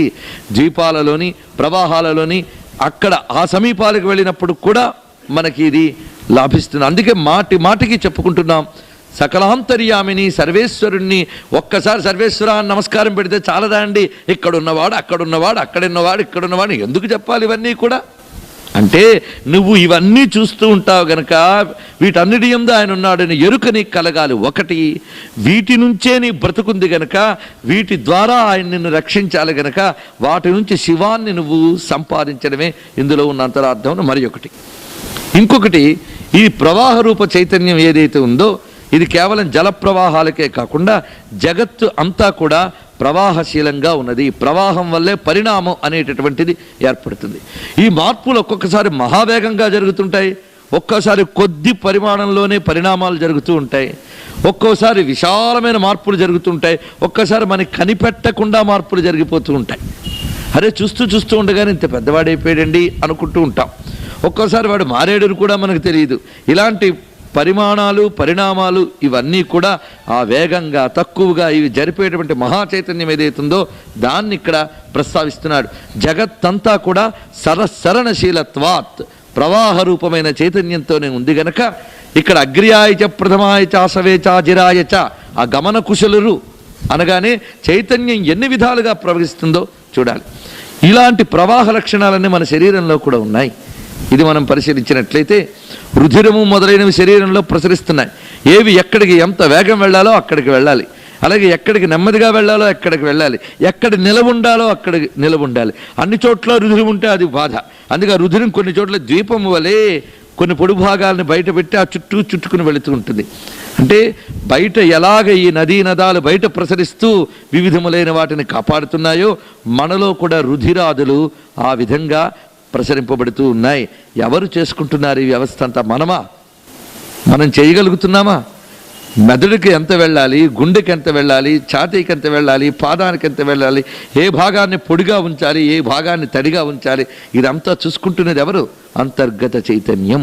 దీన్ని బట్టే చెప్పుకుంటున్నాం, ఉపాధి నాది అనుకుని అహంకరించే మనకే అంతర్గత చైతన్యం తెలియదే. ఈ కారణం చేతనే మనలో సప్తధాతువులు నిర్వహిస్తున్న ఈశ్వర చైతన్యాన్ని మాతృరూపంగా కొలిచినప్పుడు రుధిర సంస్థిత, అస్థి సంస్థిత, మజ్జా సంస్థ ఇలాంటి నామాలన్నీ లలితా సహస్రనామంలో చెప్పుకున్నాం. దీని అర్థం ఏంటి? సప్తధాతు రూపమైనటువంటి ఈశ్వర చైతన్యం. అందుకే హ్రస్వాయచ వామనాయచ నుంచి మీరు ఇక్కడ గమనించితే మన ఉపాధుల యందు సర్వోపాధుల యందు ఈశ్వర చైతన్యం ఎలా ప్రవహిస్తుందో చూడండి. అంటే రుద్రం మనకి మొత్తంగా ప్రపంచమంతా విశ్వేశ్వరుని చూపిస్తూనే నీలో ఎలా నడుపుతున్నాడో తెలియజేస్తున్నాడు. ఇలా నీలో నడిచే సప్తధాతు వ్యవస్థ నీకు శుభంగా పరిణమించాలి కానీ ఘోరంగా ఉండరాదు అనుకుంటే రుద్రాన్ని అధ్యయనం చేయాలి, రుద్రాన్ని వినియోగించుకోవాలి. అందుకే రుద్రాధ్యాయం వల్ల రోగాదులు తొలగుతున్నాయంటే ఆ శక్తి దీనిలో ఉంది. మన చైతన్యాన్ని క్రమబద్ధీకరించగలిగే శక్తి మంత్రముల్లో నింపి ఉంచాడు ఆ మహర్షులు. అటువంటి దివ్యమైనటువంటి ఇక్కడ జల వ్యవస్థను ఎందుకు చెప్పారు అనేది ఒకటి చూడాలి మనం. జలం చాలా దివ్యమైనది, ఈశ్వర స్వరూపం. అన్నిటిలోకి మొదట జలాన్నే చెప్తారు, ఆ తర్వాతే మిగిలినవన్నీ కూడా. మనం ఉన్నటువంటి ఈ సృష్టి ప్రతిసర్గ నుంచి ఆవిర్భవించింది. అందులో జలం మొదట ఉందని, అటుపై మిగిలినవన్నీ ఆవిర్భవించాయని, తిరిగి జలంలోనే కలుస్తున్నాయని కదా మనం చెప్పుకున్నాం. అందుకు జలం మనకి ఆధారం. అందుకు ఆపో వాయదగుం సర్వం విశ్వాభూతాన్యాపహ ప్రాణావా ఆపహ పశవ ఆపోన్నమాపో అమృతమాపహ అని చెప్పుకుంటున్నాం. ఏంటి దీని అర్థం? ఈ సర్వము అపోమయం అంటే జలమయమైనటువంటిది అని వర్ణించాం. ఆ జలములు పరమేశ్వర స్వరూపములు. ఆ కారణం చేతనే ఈశ్వరుని మనం జలములతో అభిషేకం చేస్తాం. ప్రతి శివక్షేత్రం దగ్గర కూడా అత్యద్భుతమైన జల వ్యవస్థ ఉంటుంది. ఆశ్చర్యకరం మనకి. నిజంగా మన యొక్క దేవాలయ వ్యవస్థ ఏదో విశ్వాస కేంద్రములు కావు అని ముందు నుంచి చెప్పుకుంటూ ఉన్నాం. అది విజ్ఞాన కేంద్రాలు. ప్రతి ఆలయ నిర్మాణం కూడా ఆ ఊరిని రక్షించే వ్యవస్థతో ఏర్పాటు చేశారు. కేవలం దేవతాశక్తి మంత్రశక్తులు ఒకవైపు ఉంచి నగర నిర్మాణ విజ్ఞానం మనకు దగ్గర ఒకటి ఉంది. ఆ దేవాలయాన్ని ఆ ఊరిలో ఆ ప్రాంతంలో ఆ విధంగా నిర్మించడం వల్ల ఆ ఊరికి ఉండేటటువంటి నిర్మాణ వైఖరిలో మార్పు వస్తుంది. పైగా అక్కడ జలాది వ్యవస్థ ఊరికి బాగా అందజేసే విధంగా ఆలయాలను ఏర్పాటు చేయడం, వాటి పక్కన కోనేరు నుంచడం, ఇంత వ్యవస్థ ఏర్పాటు చేశారు గనక వేలాది సంవత్సరాల మహాలయాలు కూడా సుస్థిరంగా ఇప్పటికీ నిలబడి ఉన్నాయి మనకి. ఒక్కొక్కటి దివ్యమైనటువంటి ఆలయాలు చిదంబరం మొదలైనవి చూస్తే ఆశ్చర్యచకితులం అవుతాం. ఆ పక్కన జల వ్యవస్థ ఎంతో గొప్పది. అంతేకాదు మీకు ముఖ్యంగా ఈ కర్నూలు పరిసరాలు పరిశీలించినట్లయితే శివక్షేత్రాలు చాలా దివ్యంగా కనిపిస్తాయి. మహానంది మొదలైనవి. ఒక మహానందే కాదు, అటువంటి శివక్షేత్రాలు సుమారు 5-6 ఉన్నాయి చుట్టుపక్కల. కానీ మనలో పరిశోధనా దృక్పథం లేదు, పవిత్ర భావము తక్కువైపోతుంది, విశ్వాసం పూర్తిగా ప్రబలిపోయింది, తగ్గిపోయింది. ఏముందండి ఏదో నమ్మకం అండి అని మనం అనుకుంటున్నాం. నమ్మకం కాదండి, విజ్ఞానం. దాని గురించి పరిశోధించమని వేడుకోవాలి సైంటిస్టులందరినీ కూడా. పరిశోధిస్తే చాలా తెలుస్తాయి. కర్నూలుకి దగ్గరలో ఒక ఆలయం ఉంది, బహుశా పేరు గుర్తులేదు కానీ బుగ్గరామేశ్వర ఆలయమో ఏదో అనుకుంటాను. అక్కడికి వెళ్ళేటప్పటికల్లా ఆశ్చర్యపోయాం. ఈ మహానంది వద్ద ఏ విధంగా అయితే ఒక చిన్న కొలను ఉండి అది క్రిస్టల్ క్లియర్ వాటర్, అది ఎక్కడి నుంచి వస్తున్నది, ఎటు వెళుతున్నది, కొన్ని ఎకరాలు పండించగలదట ఆ జలం. అంత చక్కటి ఒక కోనేరుంది. అది చూసి శివదర్శనం చేసి ఇటు రాగానే ఆ కోనేరు పరిసరాల్లో బిల్వవృక్షాలు ఉన్నాయి. అక్కడికి వెళ్ళి జపం చేసుకోవచ్చు అని వెళితే ఆశాభంగమైంది. ఎందుకంటే చెప్పరాని విధంగా అక్కడ మలమూత్రములన్నీ నింపు ఉంచారు ఈ మానవులు. అంత అసహ్యంగా ఉన్నాయి. అంటే కనీసం పరమేశ్వర స్వరూపమని అది చూడవలసిన శాఖ ఏదైతుందో వాళ్ళకు పట్టించుకోరు. వాళ్ళు పరిరక్షిస్తున్నది ఏమిటయ్యా అంత ఆలయంలో ఉంటే హుండీని పరిరక్షించుకుంటున్నారు. వాళ్ళకి ఆలయం అక్కర్లేదు, ఈ పరిసరాలు అక్కర్లేదు, దీని పవిత్రత అక్కర్లేదు. ఈ ఆలయం పక్కన ఈ కోనేరు ఏమిటి, ఈ కోనేరుతో ఇంత జల వ్యవస్థ అవ్వడం ఏంటి, ఏమిటో అర్థం కావట్లేదు. ఏమైనా అర్థమైనా అర్థం కాకపోయినా నమస్సహమానాయ అని ఆయనకు సహించడం అలవాటు, సహిస్తున్నాడు ఆయన. ఆ కారణం చేతనే ఆయన దయామయుడు, సహిస్తున్నాడు కనుక ఇంకా మనం ఇలా ఉండగలిగాం. లేకపోతే దేవాలయాల పట్ల మనం చేస్తున్న ద్రోహాలకి ఆ స్వామి ఎప్పుడు అలుగుతాడో మనకు తెలియదు. మొత్తానికి ఈ జల వ్యవస్థ, ఈశ్వరాలయం, వీటన్నిటిని మనం పరిశీలించాలి. ఎందుకు మహాత్ములు ఏర్పాటు చేశారు? గంగా నది ప్రవహిస్తోందంటే అది పుట్టిన చోటు నుంచి సాగర గర్భంలో కలిసే వరకు ఆ నదీ తీరంలో ఎన్ని ఈశ్వర క్షేత్రాలు, విష్ణు క్షేత్రాలు వెలసి ఉన్నాయి. గోదావరమ్మ తాను పుట్టిన నాసిక త్రయంబక క్షేత్రం మొదలుకుని సముద్రంలో కలిసే వరకు ఎన్నెన్ని దివ్య క్షేత్రాలు ఉన్నాయి మనం పరిశీలించితే. అమరేశ్వరుడు కృష్ణా తీరంలో వెలసి ఉన్నాడు. ఇవన్నీ కూడా మనకి ప్రకృతిలో పరమేశ్వరుడు ఏ విధంగా ఉన్నాడు, ఏ విధంగా నడుపుతున్నాడు దర్శించడానికి అవకాశం ఇచ్చినటువంటిది. కేవలం ఇప్పుడు మనం వాటిని విహార కేంద్రాలు చేయడానికని ఆ ప్రాకృతిక పరిసరాన్ని పాడు చేసి కొత్త కొత్త నిర్మాణాలు చేసి ధ్వంసం చేసుకుంటూ ఉన్నాం. ఇప్పటికైనా వీటి ద్వారైనా అర్థం చేసుకోవడానికి ప్రయత్నించాలి. అందుకే వైదికమైన ఈ దివ్య విజ్ఞానాన్ని, ఆ జల వ్యవస్థలో కూడా ఈశ్వరుడే ఉన్నాడన్న విషయాన్ని మన ఈశ్వరాలయాల సన్నిధిలోనే మనం తెలుసుకుంటున్నాం. ఈ భావన మనకు వచ్చినప్పుడు రుద్రం బ్రతుకులో మనకి ఉంటే ఎక్కడికి వెళ్ళినా శివుడు కనబడుతూ ఉంటాడు. ప్రతి జల ప్రవాహం దగ్గర కూడా కనిపిస్తాడు. ఇంకా ఇంకా జల వ్యవస్థలు తర్వాతి మంత్రంలో వస్తాయి. అక్కడ వెళ్ళినప్పుడు మొదటంతా చాలా వివరించారండి, తర్వాత పరిగెత్తించేళ్ళండి ఆయన అని మీరు అనుకోకుండా, నేను ముందుగా ఇది చెప్పడం ఏంటంటే ఇక్కడ చెప్పింది ఇక్కడే వదిలేయకుండా గుర్తుపెట్టుకుంటే అక్కడ నేను ఇంత వివరించనక్కర్లేదు. అది విశేషం. చెప్తున్న వైఖరిని సరిగ్గా పరిశీలించండి. ఏ విధంగా వెళుతున్నది, ఎక్కడ ఒక్క మంత్రాన్ని కూడా నేను విడిచిపెట్టడం లేదు. ఇక్కడ ఇంత వివరం ఇచ్చాను అంటే మీకు మళ్ళీ జల వ్యవస్థ ఇచ్చినప్పుడు ఇంత వివరం అక్కర్లే, అక్కడ చకచకా వెళ్ళిపోవచ్చు. అప్పుడు ఇది దాటేసాడండి అని మాత్రం వ్యాఖ్యానించుకోవద్దు. ఇది గుర్తుపెట్టుకుంటే మీకేం పర్వాలేదు. కానీ ఏ రోజుకి ఆ రోజేనండి మేమంతా ఫ్రెష్ శివలింగాలు లాంటి వాళ్ళు, నీరు పోస్తే మొత్తం క్లియర్ అయిపోతా అంటే నేనేం చెప్పలేను. అలా కాకుండా ఎప్పటిదప్పుడు బాగా గుర్తుపెట్టుకుంటే తర్వాత దానికి పనికొస్తుంది. ఈ విధంగా జలస్వరూపుడైన విశ్వవ్యాపకమైన మహా చైతన్య ప్రవాహ స్వరూపుడైన స్వామిని నమస్కరించారు. ఈ చైతన్య ప్రవాహానికి నమస్కారము. శివుడంటే ప్రవాహం, చైతన్య ప్రవాహం. ఆ ప్రవాహాన్ని గుర్తు చేయడానికే శంకర్ల వారి శివానంద లహరి, సౌందర్య లహరి అని చైతన్య ప్రవాహాలను మనకు చెప్పారు. ఆ లహరుల్ని గుర్తు తెచ్చుకోవాలి. ఆ లహరే మనలో విహరిస్తున్నది. ఆ లహరిని మీరు హరి లహరి, హరి అనండి, హర అనండి, లహరి మాత్రం అదే మహా చైతన్యం, సర్వవ్యాపకమై ప్రవహిస్తున్నటువంటిది. ఆ చైతన్యాన్ని షష్ఠోనువాకంలో నమస్కరిస్తున్నారు.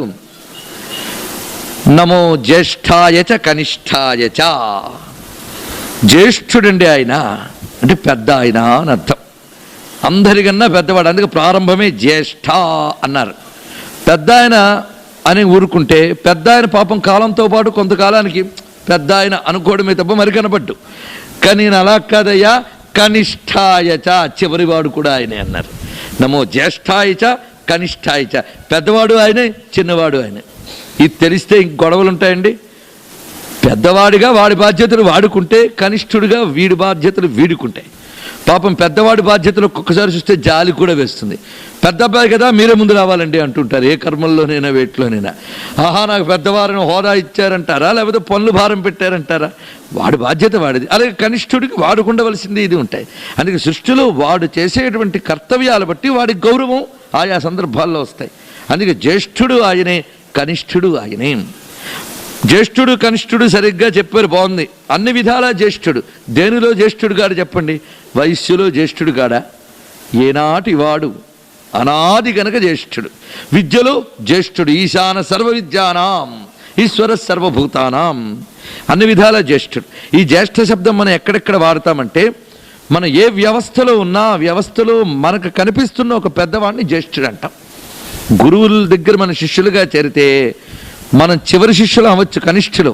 కానీ మా గురువుగారి యొక్క ప్రథమ శిష్యులు వాళ్ళండి వాళ్ళు అని ఒకరిని చూపిస్తాం, వాడు జ్యేష్ఠుడు. అయితే ఆ గురువు ఇచ్చిన విద్యా చైతన్యం అక్కడే ఆగిపోయిందా? కనిష్ఠుడిలో కూడా అదే ప్రకాశిస్తుంది చివరి వరకు కూడా. ఇలాగ విశ్వం అంతా కూడా జ్యేష్ఠంతో మొదలై కనిష్టం వరకు ప్రవాహ రూపంలోనే వెళుతున్నది చైతన్యం. అందుకే జ్యేష్ఠుడిగా ఉన్న రుద్రుడికి నమస్కారం, కనిష్ఠుడిగా ఉన్నటువంటి రుద్రుడికి నమస్కారం. సరే, ఈ మధ్యలో ఎవరున్నారు? జ్యేష్ఠాయచ కనిష్ఠాయచ. మరి మొదలు చివర చెప్పారు. సరే, నమ పూర్వజాయ, మనకు కనిపిస్తున్న పెద్దవాళ్లలో ఈయనే అన్నాం. మరి ఈయన్ని మించి పెద్దవాడెవడైనా ఉన్నాడా అని ప్రశ్న. అంటే మన తరం వచ్చేటప్పటికి ఒక్కడే జ్యేష్ఠుడు కనిపిస్తున్నాడు. సరే, కానీ ఈ జ్యేష్ఠుడిని మించిన జ్యేష్ఠుడు ఎవరైనా ఉన్నారా ప్రశ్న వస్తే, నమ పూర్వజాయ, మొదట కలిగినవాడు అని అర్థం. పూర్వజాయ, మొదటిగా కలిగినవాడు. ఈయన కలిగినవాడా? అదొక మళ్ళీ ప్రశ్న. జా అంటే పుట్టినవాడు, కలిగినవాడు.